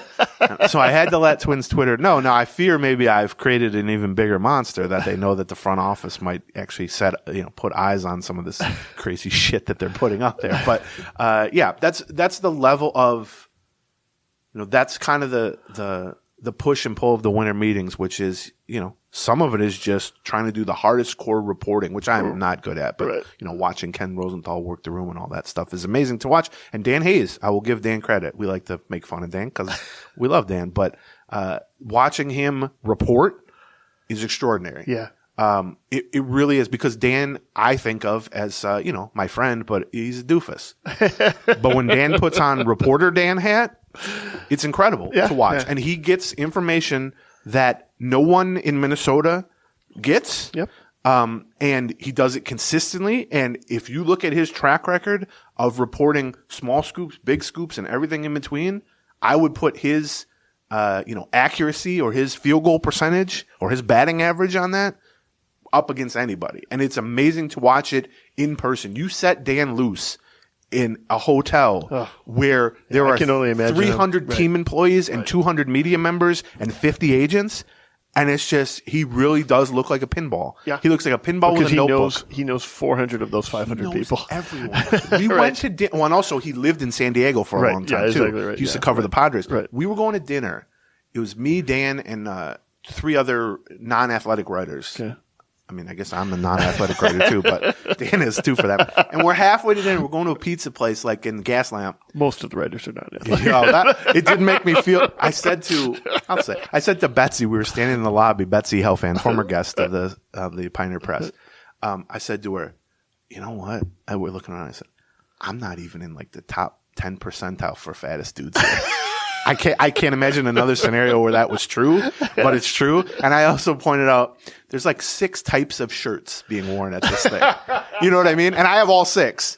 There's the plaid look, which Baldelli trotted out. People were making fun of his shirt. Yeah. The sort of hipster lumberjack look that Baldelli has, which I think is pretty accurate. Yeah. Then there's the schlub who's trying to dress up, which is my look, which is you get the checkered shirt, basically. Okay, gotcha. And then you see like Rosenthal is wearing like a, talks basically. Right. Power suit. Yeah. I don't even know what my point was going to be on that, but yes. So one of the things that Dan reported, actually Ken Rosenthal reported that the Twins were among the teams interested in Christian Vasquez, the former longtime Red Sox and then briefly Astros catcher, who's a free agent. He was widely seen as either the number 2 or number 3 catcher available. Wilson Contreras was the number 1 catcher available. Right. And then Dan confirmed with a source that not only were they in the mix for Christian Vasquez, they considered Christian Vasquez their number 1 catcher target. And in fact, they have an offer in front of them. Yes, they've made him a multi-year offer. Now, I spoke to somebody with another team who's also made a multi-year offer to Christian Vasquez. So then you get into this game of chicken where it's not so much the money. I think the range of average annual is going to be, 8 to 10 million or something like that. I'm just assuming will somebody give him a fourth year? Yep, that's it. And what I heard is that the Twins internally were fairly pessimistic.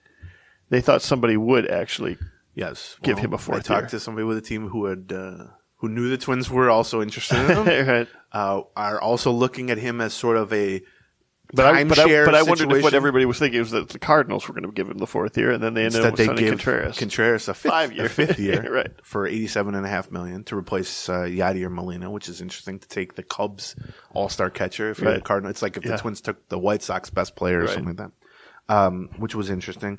I think I would. You think there's going to be a fourth year, but for somebody else?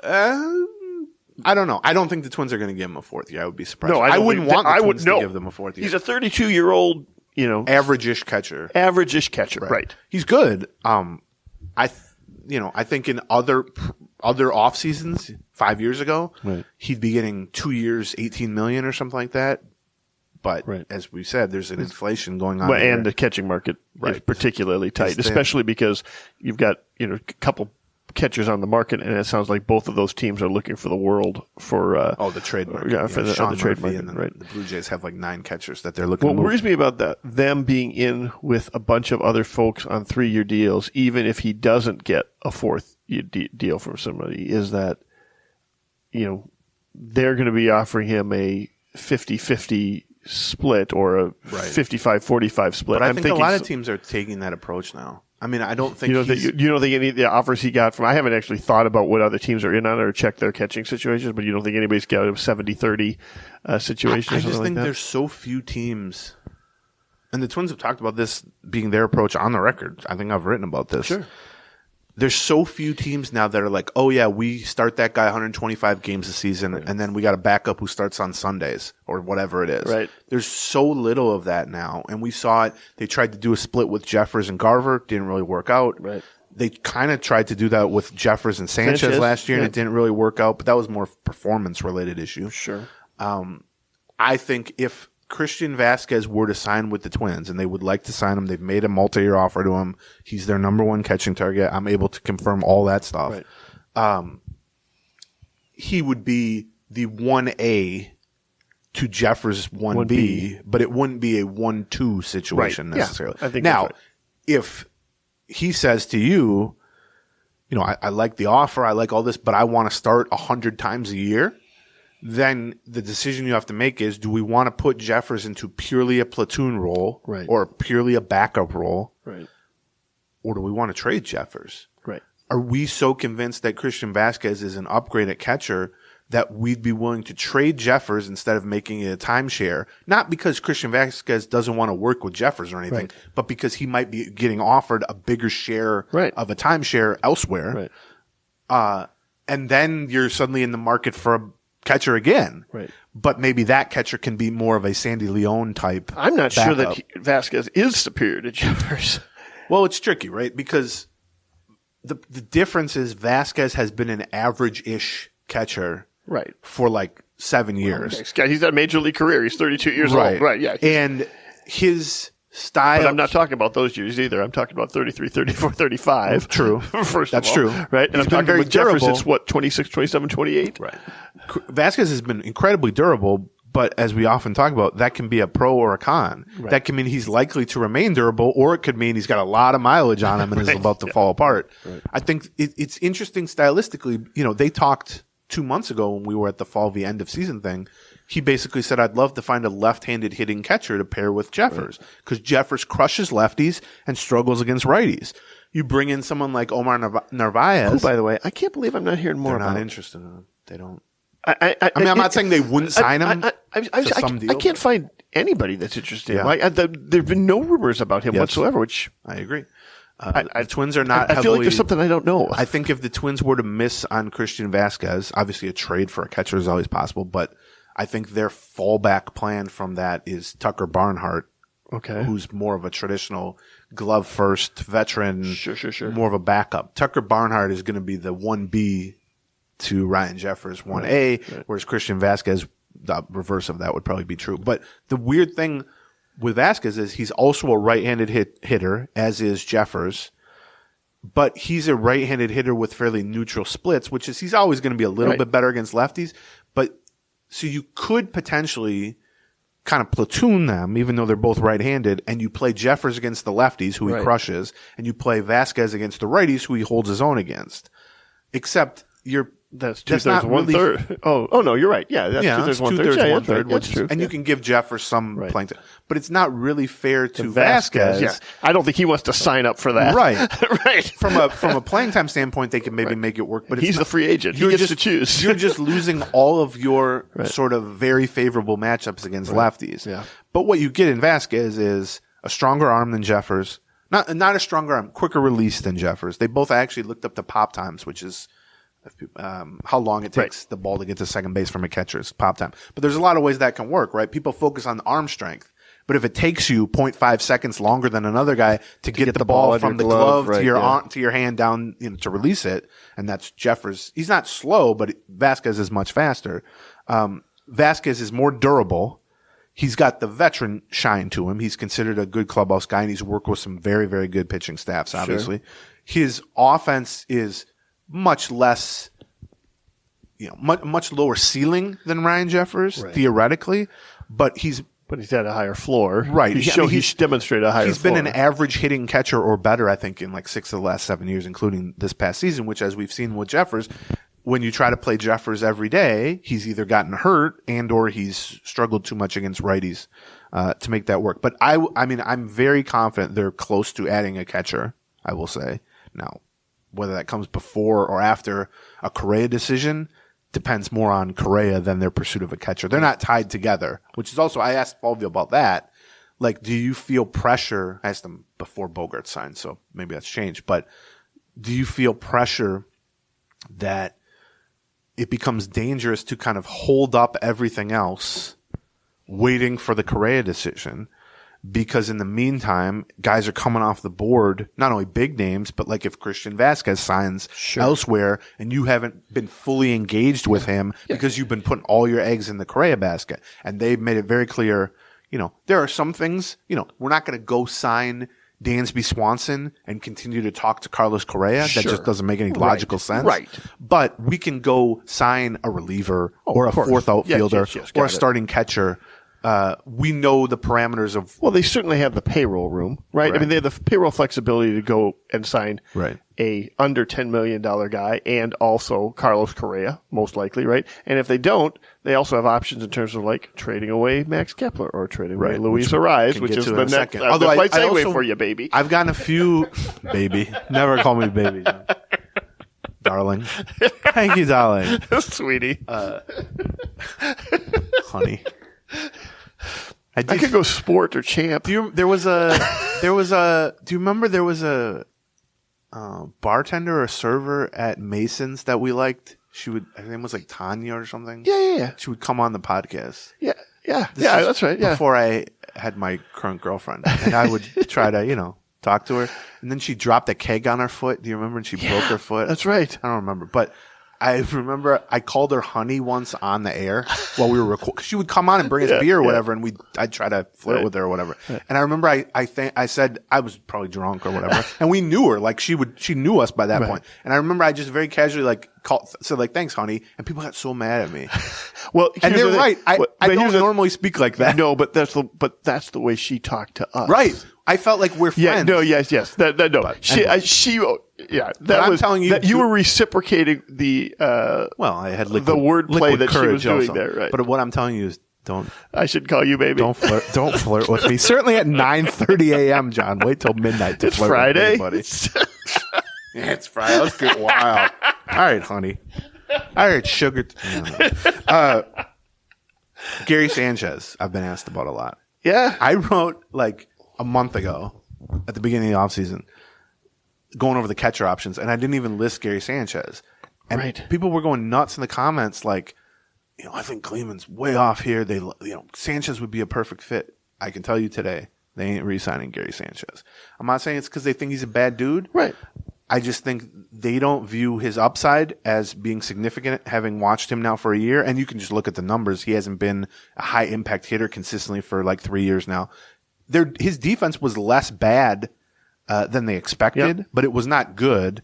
And in terms of job share with Jeffers, stylistically, they're too similar, I think. I mean, they're kind of all or nothing right-handed hitters, not great defender, not great catch and throw guys.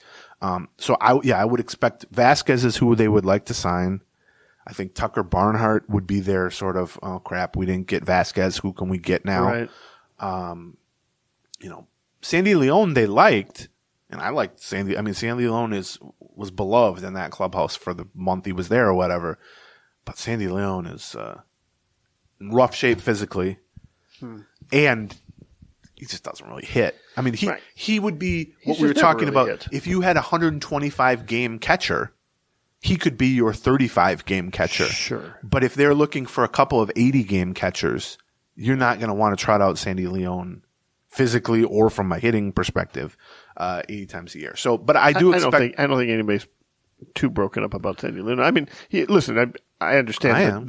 He's one of the guys we talked to. I went up to him. We were doing a player survey at the end of the year, which was like Dan and I, The Athletic was having all the beat writers ask people like, who do you think will win the World Series? Who's the best pitcher on the planet? Who's the best hitter on the planet? All sorts of that stuff. And my pitch to every player when I walked up to him was, this is only going to take like 90 seconds, which is how I always pitch it. Right. My thing is like, I'm not going to annoy you that much. And Sandy Alone talked to me for like 25 minutes about just whatever. And he had ice on his knees the whole time. And it's like, I think they would love to bring him back as a third catcher on a minor league deal to stash at St. Paul. Sure. And then if somebody gets hurt, he becomes your backup catcher or something. It's just a question of, does he want to do that at age 30, whatever, after 10 years in the major? He's 33. Right. I looked it up right now. 33. 1,685 plate appearances. Yeah. Which is more than I kind of thought he was at. Was he a 190 hitter? 592 OPS. Yeah, that's bad.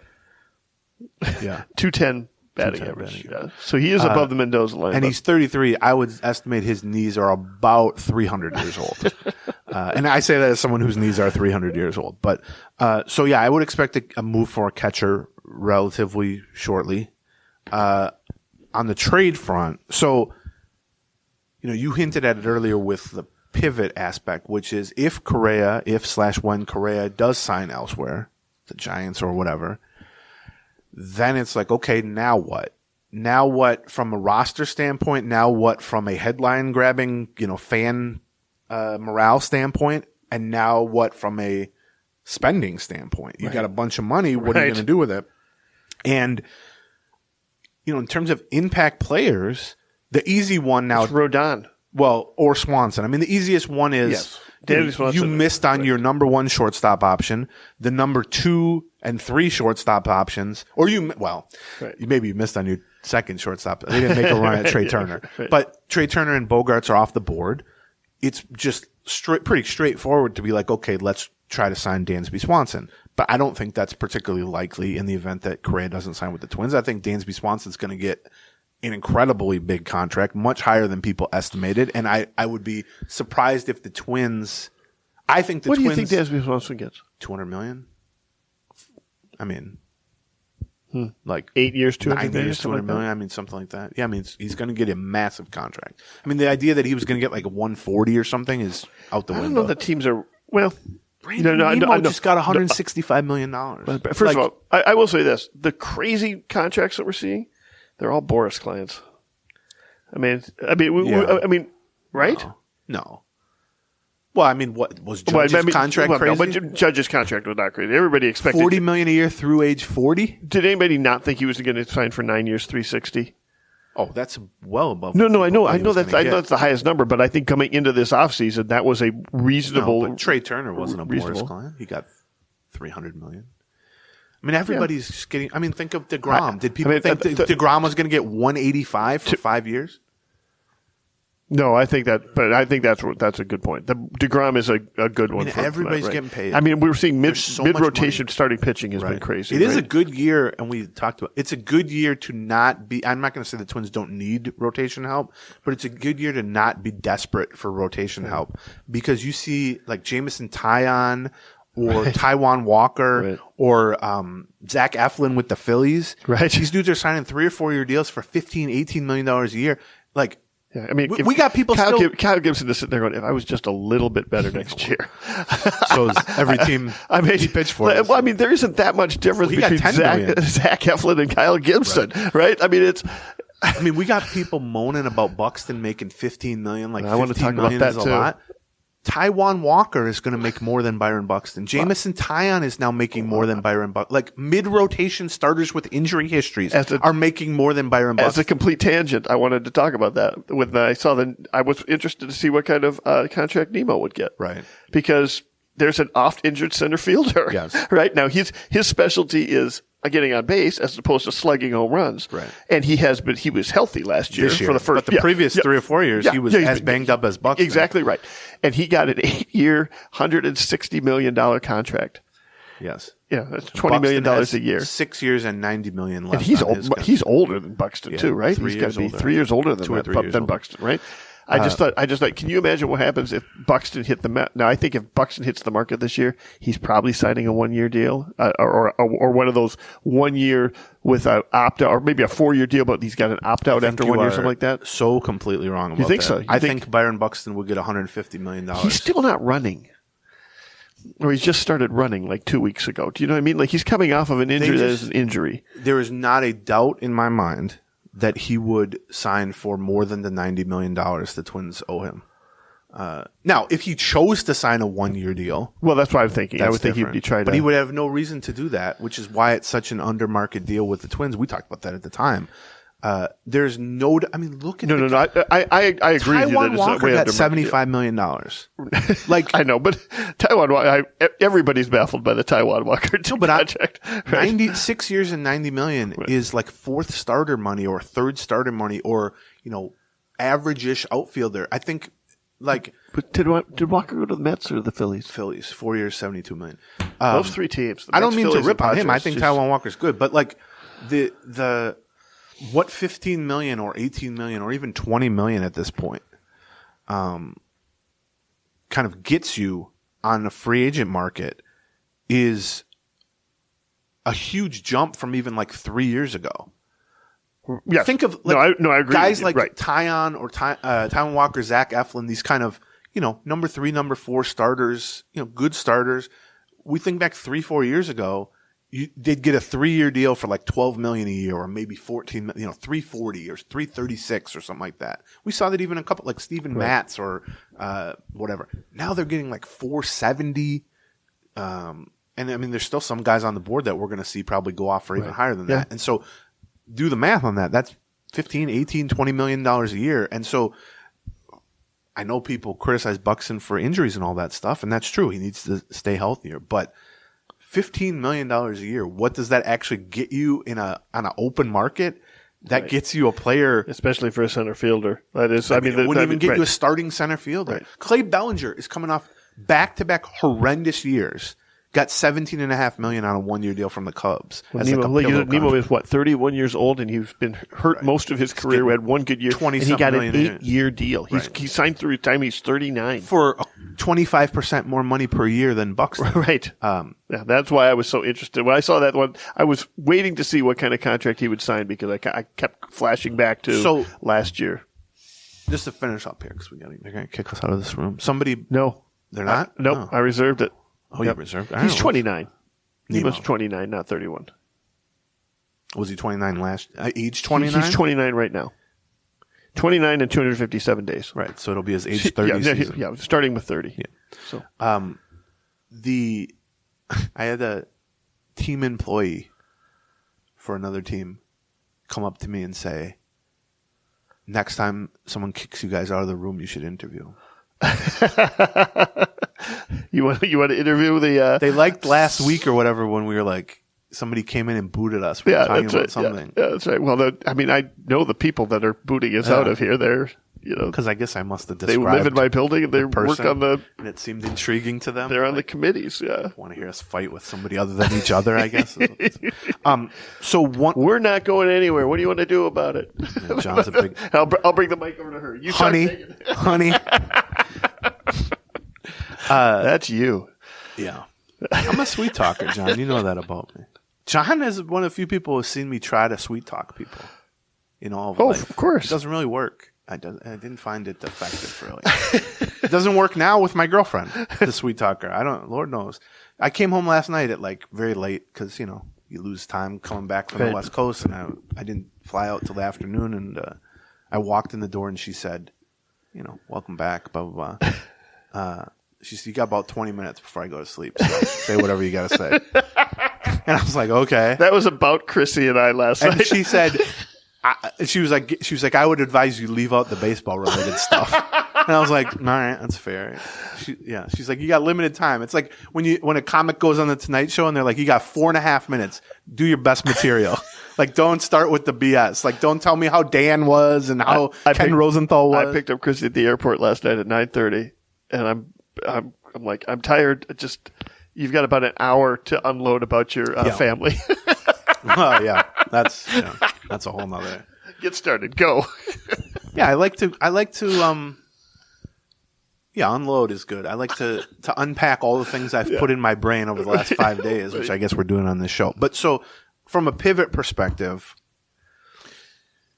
you can haggle over some of it. You can say, well, they could try to sign Chris Bassett, or they could try to sign. There are guys who I like. If they come out of this offseason with Rodón and Swanson's, nobody's going to be disappointed. I'm in saying how below it goes. that level. Yeah, that's right. Because if that's the level of now, I think we're in agreement. Those are the two. There are 3 impact players left unsigned: Carlos Correa, Carlos Rodón, and Dansby Swanson. Yep. What I'm saying is, you can haggle over.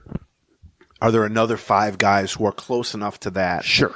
That if you were to sign them and Christian Vasquez and maybe pick up a reliever or pick up a outfielder or whatever it is, that's a acceptable offseason. I would personally say no. There's some combination of moves that would get to that point, but I've been pretty upfront about this, and I think you have too, is they need to add an impact player because they were losing an impact player. And even with that impact player, they were not a good enough team. And are not a good enough team on paper. But if you miss on Correa, and let's be clear, they are not likely to sign Carlos Correa. Although I think it's gone up from the 10% we were talking about last week. First of all, I said 5%. Okay, I think it's definitely gone up from the 5%. I mean, if we think it's us or the Giants. Yeah, but it's not. It's not the us or the Giants and 8 other teams. I mean, there are 8 other teams who tried to sign Correa. Don't get me wrong, but right. But come on now. I think there's people might say, "Oh, well, there's only 3 teams in the mix," but these are not evenly distributed. Right. It's not coins being flipped. It's not Twins are heads, Giants are tails. Do you know what I mean? Right. It's just us and the Giants, so 50-50, right? No. It could be the Giants 96 and the Twins 4. Right. I would, if you had to bet, I would bet on the Giants. I would take the Giants over the field. I would certainly take the Giants for a significant amount of money over the Twins. Whether it's 5%, 10%, 20%, I mean, that seemed to vary by the hour at the winter meetings, depending on who you talk to. At times I thought, boy, they seem optimistic. At times I thought, boy, they seem pessimistic. I don't think you can take a look at it right now and think it's less than 20%.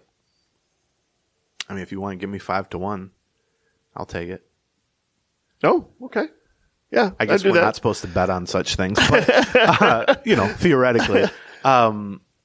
Yeah, you want to do it for like $300 million? 5-1 at $300 million? The 60 versus 300? Yeah, so we can we'll pay the contract. Imagine I won and I just said, here you go, you guys can pay him with this. I got it from bonus. He's got money, don't worry.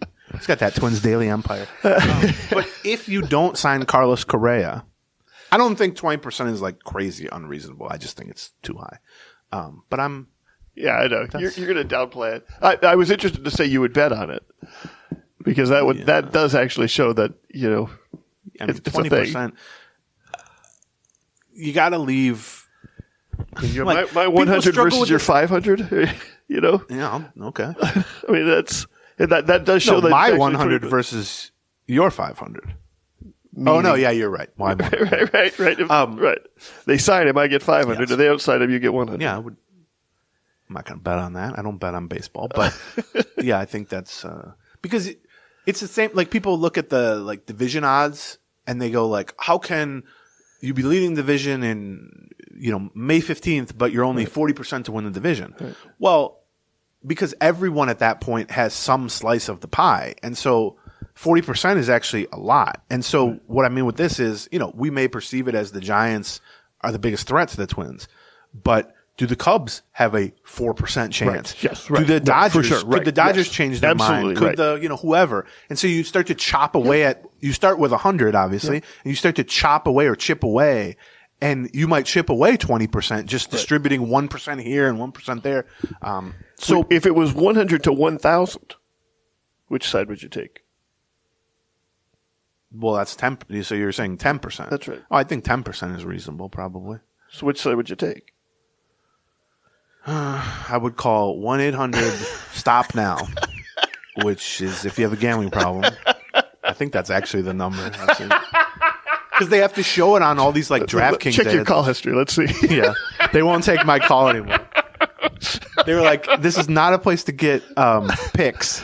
Because I would call in and go, who you like in the Eagles game tonight? +6.5. I would 1-800-STOP now. I'd be like, try to get a little insight into the gambling. So you're up to at least 10% is what I'm taking from that, because you're at least struggling with that. I think 10% is probably fair-ish. I actually don't think it's changed much.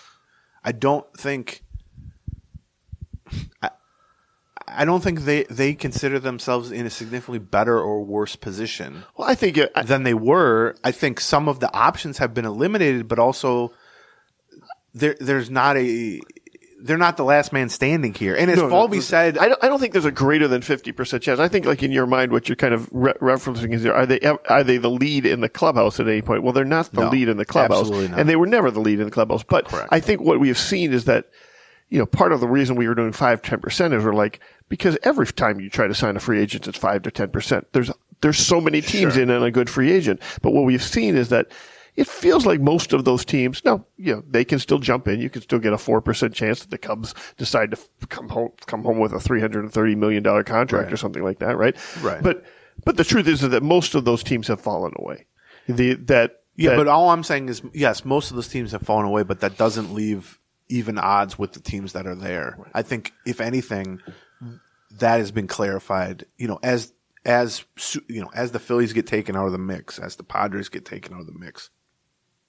I'm saying whatever their percentages were have not been evenly distributed between the Twins and the remaining teams. They've gone to the Giants, basically. When the Padres signed Xander Bogaerts, let's say they were 10% to sign Carlos Correa. What I'm saying is they didn't give 5% to the Twins and 5% to the Giants. I'm saying all 10 went to the Giants. I'm saying if I had 100% chance, and we're getting let's spend millions here. If we had 100% chance, right? I put the San Francisco. I can go through 60 San Francisco's way, 20% the Twins' way, and then the other 20% across amongst the various. We'll see. This is gonna be really funny if he signs in 45 minutes. This whole show is like, what were these guys on mushrooms? So, and by the way, if he does sign in 45 minutes, we will be doing an emergency pod. Emergency podcast on Patreon. We should mention that. Whatever we should also maybe think about doing a mailbag if he doesn't sign right away. Wow. Whatever moves happen, if they sign Christian Vasquez or Carlos Correa, or Carlos Correa signs elsewhere, or anything of significance midweek, we'll do a show on Patreon, which is Patreon, patreon.com/Gleeman. We would love to have you join us. In the off season, we basically occasionally we'll do interviews with people, but for the most part, it's reacting to actual news. So you'll want to listen to it. It costs. When we put out a new episode, you're charged $1. If we don't put out an episode for a week, you're not charged anything. So there's no real risk to it. So patreon.com/Gleeman. We'd love to have you join us on that. Did you get any sense that they're chasing Senga? No. Yeah, I haven't heard any. I think he's going to sign for a lot. I think he will too. Over $100 million for sure. Kodai Senga, by the way, is the Japanese pitcher that's coming over. So. Yeah. On the pivot front, if you don't sign Correa, we just talked about this, but just to lay it out clearly, you could sign Rodón, you could sign Dansby Swanson, and then you're into the sort of next tier. Good players, right? Not players that fans are going to go, well, you didn't get Correa, but at least we got this guy. It's going to be, we didn't get Correa, and this is what they got. So probably, I think. Not to say they couldn't sign players like that, but I think, realistically, if they miss out on Correa, I don't think they're going to sign Carlos Rodón. I think Carlos Rodón is going to get closer to $200 million than $100 million. I think you're right. I think Dansby Swanson is going to get that too, closer to $200 million than $100 million. I think the real pivot point from Correa is a trade. I think, Brian Reynolds. Yeah, although I don't really. He's good, but I don't think that really fits what they're. Do they need an outfielder? Do they need a shitty center fielder with a good bat? Not really. He's good, but he's good. What is that? That's going to take a lot. The problem is that listen, you can take a look at A's catcher situation. You take a look at the Pittsburgh Pirates, outfielder situation. Yeah.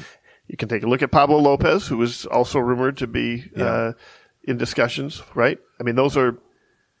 I don't know that Pablo Lopez moves the needle too much for me in terms of making the rotation better. I don't know that he reaches he's better than Sonny Gray. No, he's at that level in my mind, right? But that's the big question is like, that's why free agency, I made this argument last offseason when there's a lot of good pitching available and the Twins went after none of it. And I will make that offseason or that argument with Correa or with Rodón or with even like Dansby Swanson or whoever, which is, it sounds simplistic, but it's true, which is the reason you're going to pay a premium for free agents. You're going to pay more than you're comfortable with by definition because it's a bidding process. Right. In some cases, you lose a draft pick, but whatever. It's such a huge difference in terms of like investment or capital used. It's just a different type of capital in a trade, which is, you go, well, yeah, we can't afford $180 million for Carlos Rodón. That's absurd. So we're just going to go trade for Pablo Lopez. Well, A, Pablo Lopez isn't as good as Carlos Rodón. No. But B, while you're saving the $180 million, he's going to end up costing you, $20 million over the next 2 years instead of $180 million over 6 or whatever. Mm-hmm. So yeah, great. You saved $100 and something million. You've also had to trade Luis Arraez right. and God knows what else for him. That's right. And so, well, what is Luis Arraez worth if you're trying to put it into monetary terms? What are 3 seasons of Luis Arraez worth? Well, I can tell you if Luis Arraez were a free agent right now, he'd be getting over $100 million on a contract. So you have to, it's tricky. And that's why I would always, and I wish the Twins were more aggressive about this even prior to this offseason, look at free agency first. Right. And trade second. And I'm not saying they aren't doing that, but I think it sounds... And the payroll is stuff that we talked about earlier on. Right. Yeah, and the risk that is involved there is the reason they don't. I would much rather... But it also allows you to keep your powder dry for trade deadline stuff, which is what they ended up doing. And now, you mean like prospect? Yeah, being able to trade away prospects. Well, that's the other problem is they've already traded 5 of their top 15 prospects to right. get Maui and Lopez and right. all those guys. But yeah, that's always why when people say, if we miss, we can always trade for somebody. And I have no doubt that they have some options there and they've been fairly far down the road on some of this stuff. And they know the parameters of these deals and what it would take and who they have access to based on the talent they're willing to give up and all that. But it can't just be a monetary thing. It can't just be, well, hey, this free agent bidding got out of control and we're not going to pay X amount for this guy because it's just, if it goes bad, we're just screwed for 7 years or whatever. So we'll just turn around and trade. The Twins are not in a position to be removing talent from the organization at this point. You know what I mean? Yeah. And that doesn't mean you can't try to swing a blockbuster trade. You got to win it. Right. But I just mean the idea of, well, we'll just trade Austin Martin and Luis Arraez or something like that. And we'll get a pitcher. It's like, yeah, okay, you saved money. Right. But now how do you replace? You just gave up players that are worth huge amounts of money too. Right. I think, Dan wrote this at the beginning of the winter meetings. Everybody got upset. I'm sure it ruined Luis Arraez's day probably, but that they're open to dealing Luis Arraez. Yeah.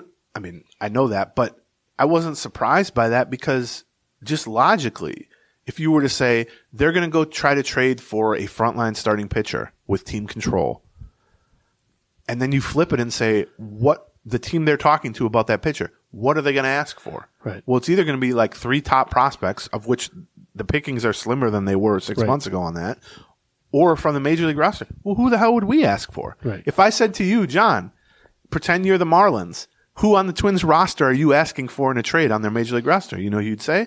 Luis Arraez. Sure. Or, there are other players that you might say, or Jose Miranda, Luis Arraez. It's all the names that you would want. Joe Ryan. I'll say this about Arraez too. He is the kind of guy that looks fantastic right now, but 2 years from now, I'm not sure what he's worth a lot less. How about that?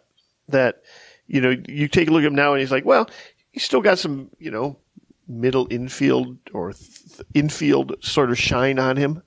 He's a batting champion, clearly an offensive asset, etc. But 2 years from now, and he had a fairly healthy year, right? 2 years from now, Does he still have the knee problems? Is he just a first baseman now? I mean, I think he's a first baseman now.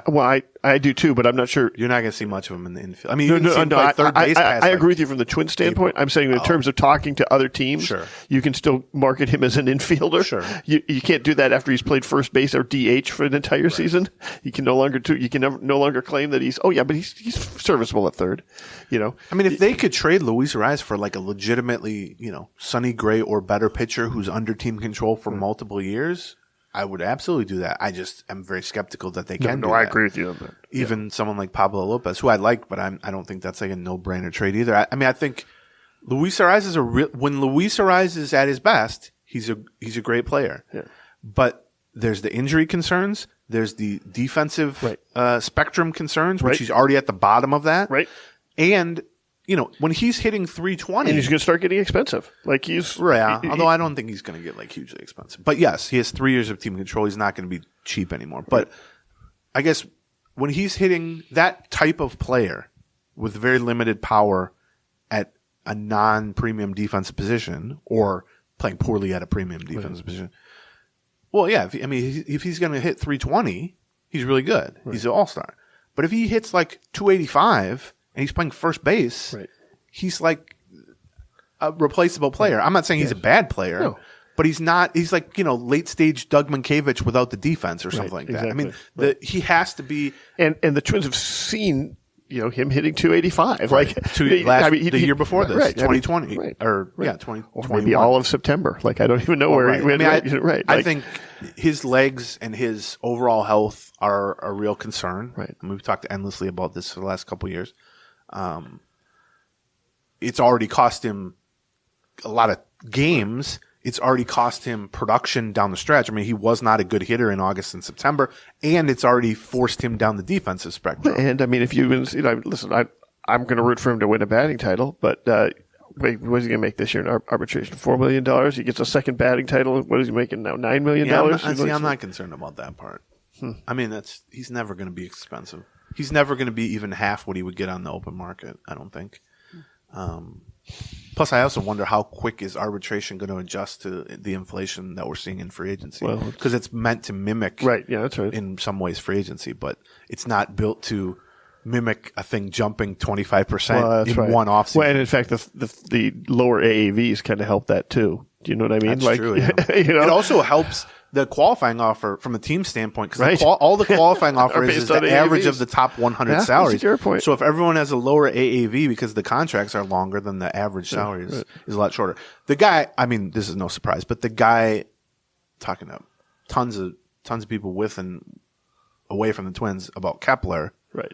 I mean, I think he's going to get traded. I've been saying this for like 3 years. But the market for left-handed free agent outfielders is still pretty robust. Although Nemo was the top one. But I think but that it's clear else is there. Benintendi, Conforto. Right. It's clear that they are kind of waiting out the free agent aspect to then be the fallback option for people who miss out on the guys you just mentioned. Right. That's why he hasn't been traded yet, because teams aren't going to pay a relative premium for Max Kepler when there are still 4 or 5 as good or better left-handed hitting corner outfielders in free agency. But a month from now, when those guys have signed, I mean, we've seen this for the Twins when they're on the other end of this thing. Then you go, okay, well, what are our options here? I've been told that, Max Kepler has positive trade value. Yeah. That I believe it. They can 100% trade him and not have to pay down any of his salary, which we figured he at least had neutral trade value. But I was told from multiple people that he has positive trade value. He would have multiple suitors that they could choose from. Now, they're not going to be able to build a trade for a good starting pitcher around Max If you're Kepler. looking for them to gain a premium player, and Max Kepler is the centerpiece of that deal, no.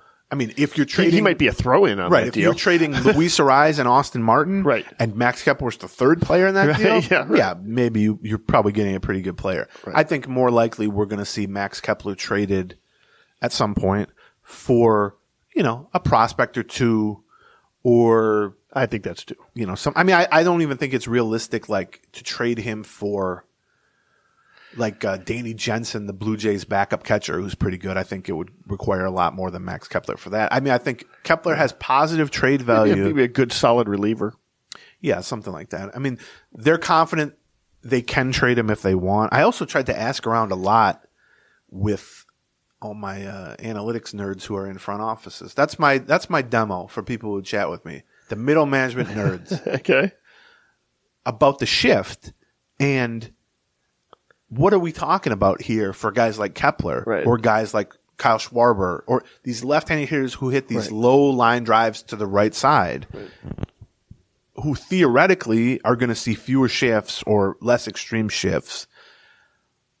And I had multiple people say, we're talking about, 7 singles a year extra or something like that. I mean, it's going to make them look a little better. 15 points of batting average. Yeah, but it's only 30 points of OPS. Yeah, and the problem is going to be the watermark for the league is going to rise.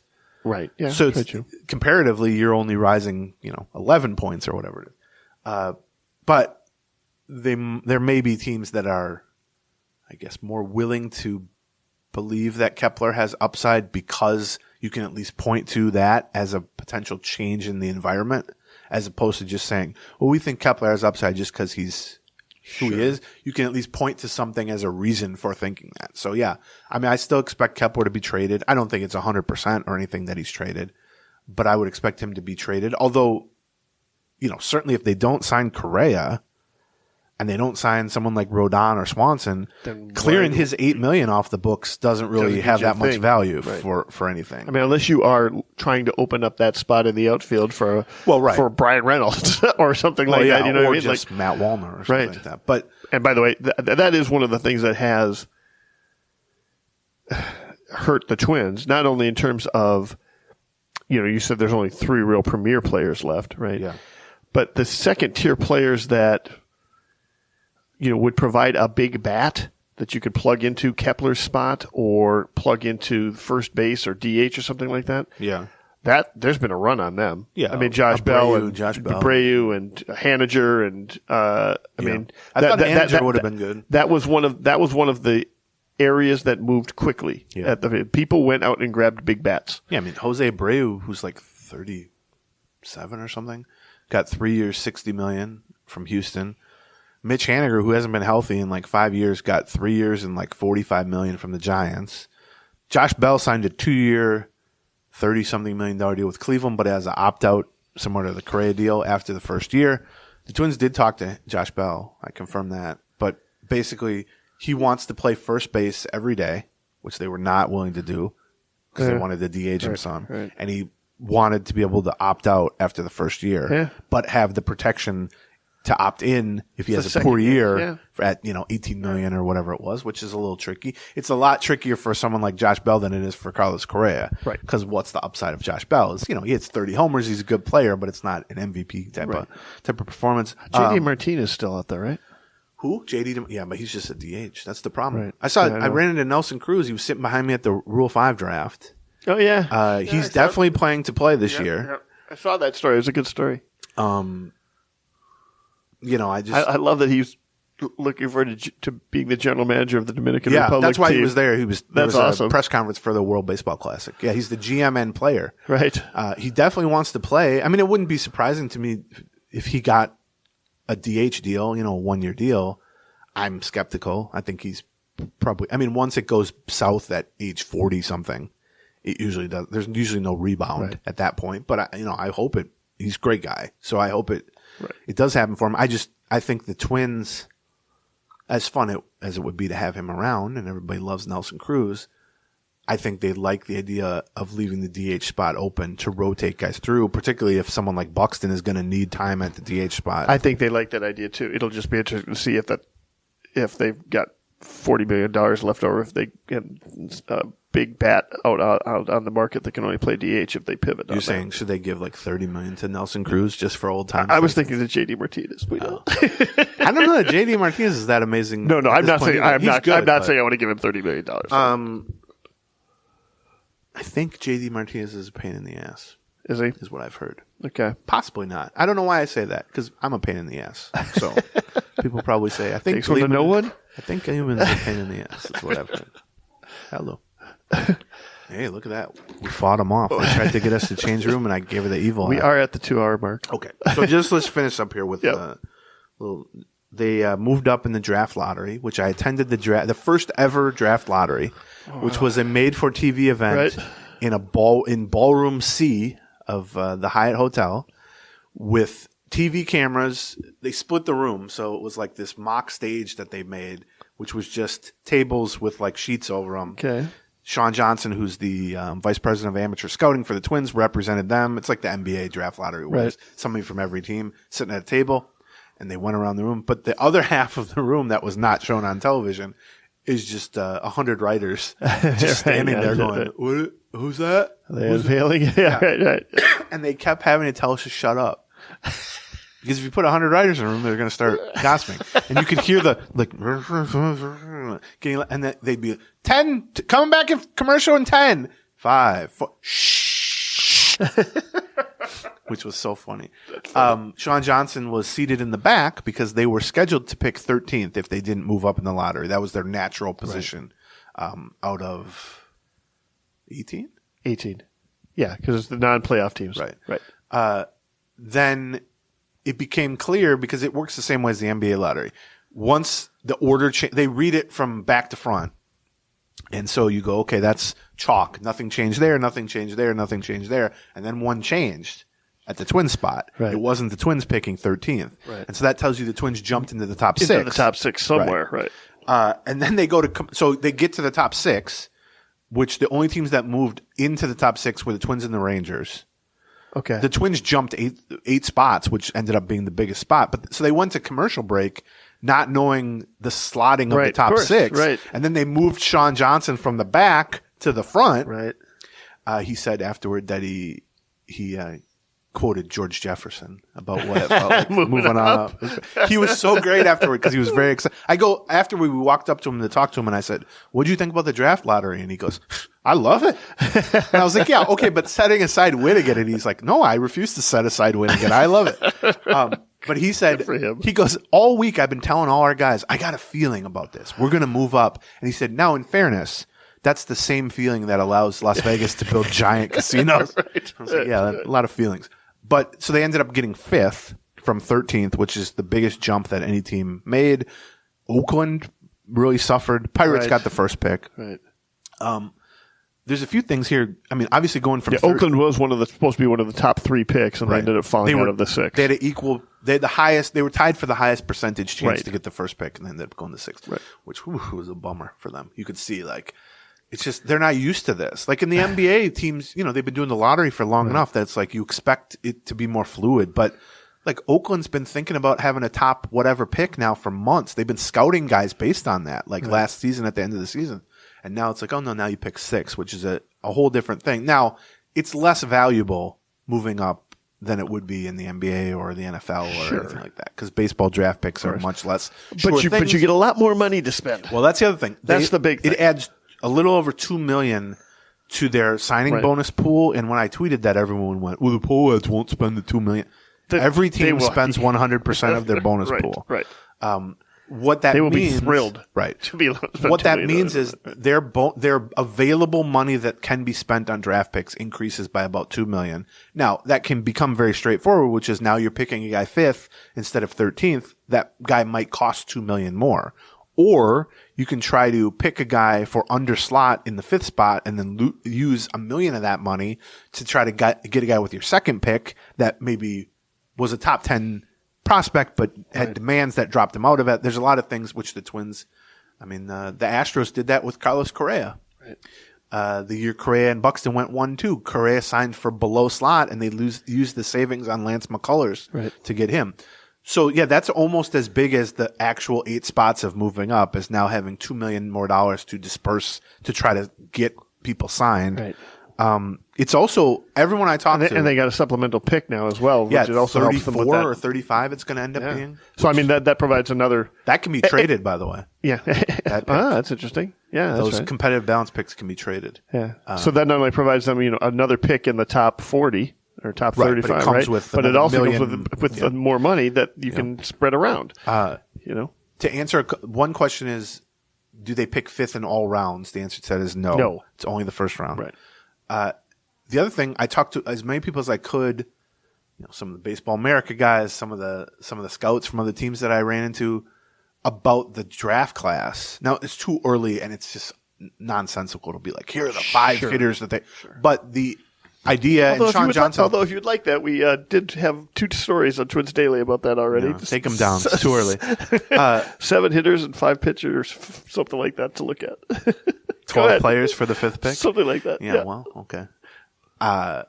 What odds will you give me that none of those 12 players are the 5th pick? Well, probably 50-50. Yeah. See, that's what I mean.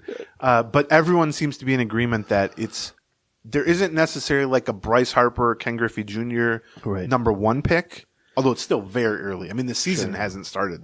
Right. But there seems to be an agreement among the scouting community that the top like half dozen guys are all kind of high end. Most years would be like the top 3 picks or top 5 picks, and they're almost all college position players. Yeah. Which the Twins have tended to target anyway, as we just saw with Brooks Lee last year. I talked to a couple people. Brooks Lee with people the are Twins, excited about Brooks Lee. He made a real impression on people. Yes. I talked to someone with another team who said, I think he'll be in the majors by the All-Star break. Wow. That, he was expected to be good. He returns before Royce Lewis is what you're saying. Yeah, that's interesting. Also, I don't know if Royce Lewis has given any interviews recently that got people optimistic or something, but Royce Lewis ain't going to be back before midseason. No, right. Whatever you hear from him or just people being hopeful, back-to-back ACLs are going to be tougher to come back from one ACL, and also their thing is he's going to feel like he can run because it no longer hurts, and he's going to feel – but we're not – I mean, he's got to be 110%. Right. I know it's a cliche, but so they're going to – oh, it's not a franchise-altering thing to – they didn't win the lottery, first of all, but it's not – right. We're maybe making too big of a deal of it, but because it was the first one ever. It'd be one thing if they won it and there was a Bryce Harper sitting out there. So that's a totally different story. There's going to be a year where that's the case, and it's going to be amazing drama. But for a team that, A, just traded away a lot of their top prospects, and B, a lot of those top prospects that they've traded away in the last 2 years have been very recent high-level draft picks. They basically this traded is away. This is a real way to refill those coffers. They will be adding a top 100 global prospect to the farm system, whoever it is. Right. So that's good. Let's see. There was one other thing. Let's see. Nelson Cruz. Oh, we got updates. Kenta Maeda feels great. They expect him to be 100% ready for spring training and will be in the opening day rotation. Were you surprised? Let's finish the Kenta Maeda talk. But I think of Kenta Maeda made me think about the rotation. That made me think. Were you surprised that there was as much talk as there was about Pablo Lopez joining this team? Like that. Where was there talk of that? Well, I mean, just in terms of there being trade talks about that. You got Twins Daily brain, John. Well, just because you guys got 19 articles every day. Yeah, I mean that he was a target, a target. Yeah, well, they're targeting, playoff caliber starters who have under team control. There aren't going to be that many. Everyone knows the Marlins. Well, the Marlins also basically said we're open for business on everybody but Alcantara. Right. But so Kenta's ready to go. They basically admitted if the team hadn't fallen apart, he'd have pitched out of the bullpen in September, but they just felt like it wasn't worth it. He'll be, and also I had people wondering, might he be a reliever? No. He's going to be in the opening day rotation, barring a setback, obviously. And then the other injury update that they gave was Kirilloff, who's feeling good, normal-ish off-season swing program going on. That is good news. They're not going to make any promises with him being 100% or being ready for opening day and all that. But the fact that there's a swing program even going on is a good sign. The idea is that he'll be ready to go. Let's see, I gave the Royce Lewis update. I mean, most of the injury updates, we went through the whole list the first day or whatever with Falvey. I mean, it's a long-ass list. Yeah, it is. I remember saying, do you want to just give these one by one or should we ask them individually? I think I just held up the list like I had on my phone to ask about. But there's no – I'm trying to phrase this. There's nothing negative yet on any of the injury fronts. Okay. Now, with some guys, it's kind of wait and see. Obviously, like Royce Lewis, something like that. But nobody's had a setback. Nobody's, less confident than they were that they'll be ready for opening day. But Paddock, Paddock's not going to be till end of the year, right? Yeah, August maybe or something like that. I would not count on Chris Paddock. Right. View him as a bonus, not a John bonus because that has negative connotations, but a bonus. And then I talked to some of the Oakland people about Nick Paparesta, the new trainer, who was in Oakland for over a decade. Yeah. First of all, talked to Baldelli about him. He was Baldelli's rehab coordinator in Tampa Bay when Baldelli first got hurt like 15 years ago. Okay. So that's the connection there.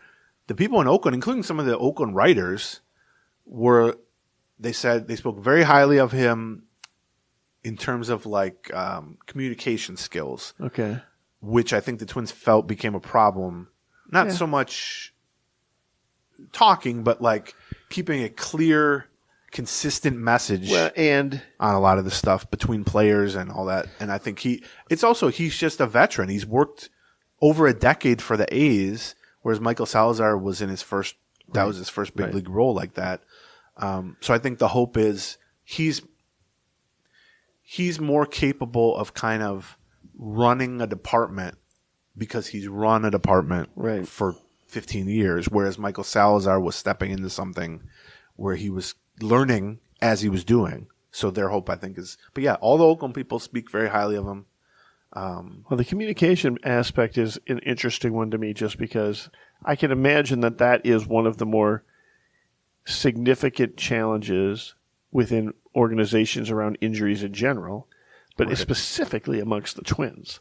Like for 15 years, we've been talking about how there's this sort of culture within the Twins is, well, you just play through the injury and you don't talk about it. Right. Do you know what I mean? Well, yeah. But also that's one of the harder things to change, that cultural aspect. Yes. Of it. But also one of the reasons they wanted to make the hiring very early, which they did like a month ago, was that they wanted him to be able to do off-season planning with people and go down to Baxley, Georgia to talk to Buxton and go, be in touch with these people or meet them where they are and work with them. If you hired a guy now, by the time he gets kind of rolling and starts, calling people and texting people, you're 2 months into this thing and it's not too late, but it's much more difficult to put in place a consistent plan that you can feel comfortable when they show up to spring training. You're all going to be on the same page. Yeah. Nobody's going to show up and you're going to say, what have you been doing for the last 3 months, which I think they ran into a little bit last year. All right. I got a lot of other stuff, but we'll shut up. Maybe we'll do a midweek show and talk about some of this stuff. I mean, I don't want to make any, last year or at the trade deadline, we did some jokes like, we'll be talking to you tomorrow because you get some insight that a trade was coming or something. I do think there's going to be a move pretty quickly for a catcher. I think the Correa thing is in the kind of anytime stage. Okay. I did not get the sense that like the timeline for it has been hastened from the Boris camp, like that they're pushing to get a deal done once Bogarts came off the board, who's also a board. I don't get the sense that like once that happened, now Boris is like, all right, here we go. Let's get this done.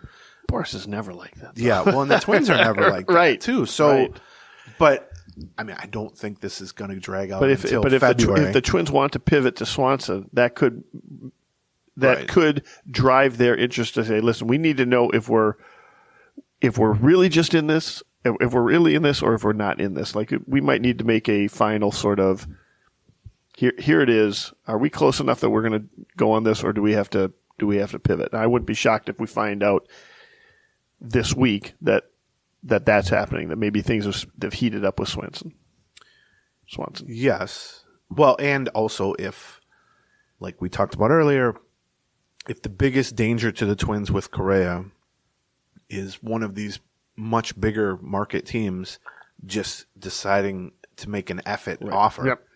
Then there's not going to be much reason for the Correa camp to wait on that. Right. In other words, if the Giants just offer him $330 million, it's not like he's going to go to the Twins and go, you want to go $335? I mean, that's just going to be the end of it at that point. That's sunk your battleship, as I tried to make a dumb analogy last time. All right. We got to stop talking. Yes, we got to. Thank you for being the place I can dump all of my thoughts from the last 5 days. This is Becky's not doing her job. Yeah. She had such little interest in Christian Vasquez rumors that I'm just shocked by that. Thank you to Native, and thank you to Uncommon Goods, and thank you to HelloFresh for supporting us. If you are interested in joining the Patreon, we'd encourage you to do so, because we're going to be jumping right on any sort of emergency things. We might be doing some sort of mailbag. We might also be doing like a winter meeting part 2 this week. It feels like you and I have more to talk about. Plenty of time. All right, so we'd love to talk Twins with you, and otherwise we'll talk to you next week. Gleeman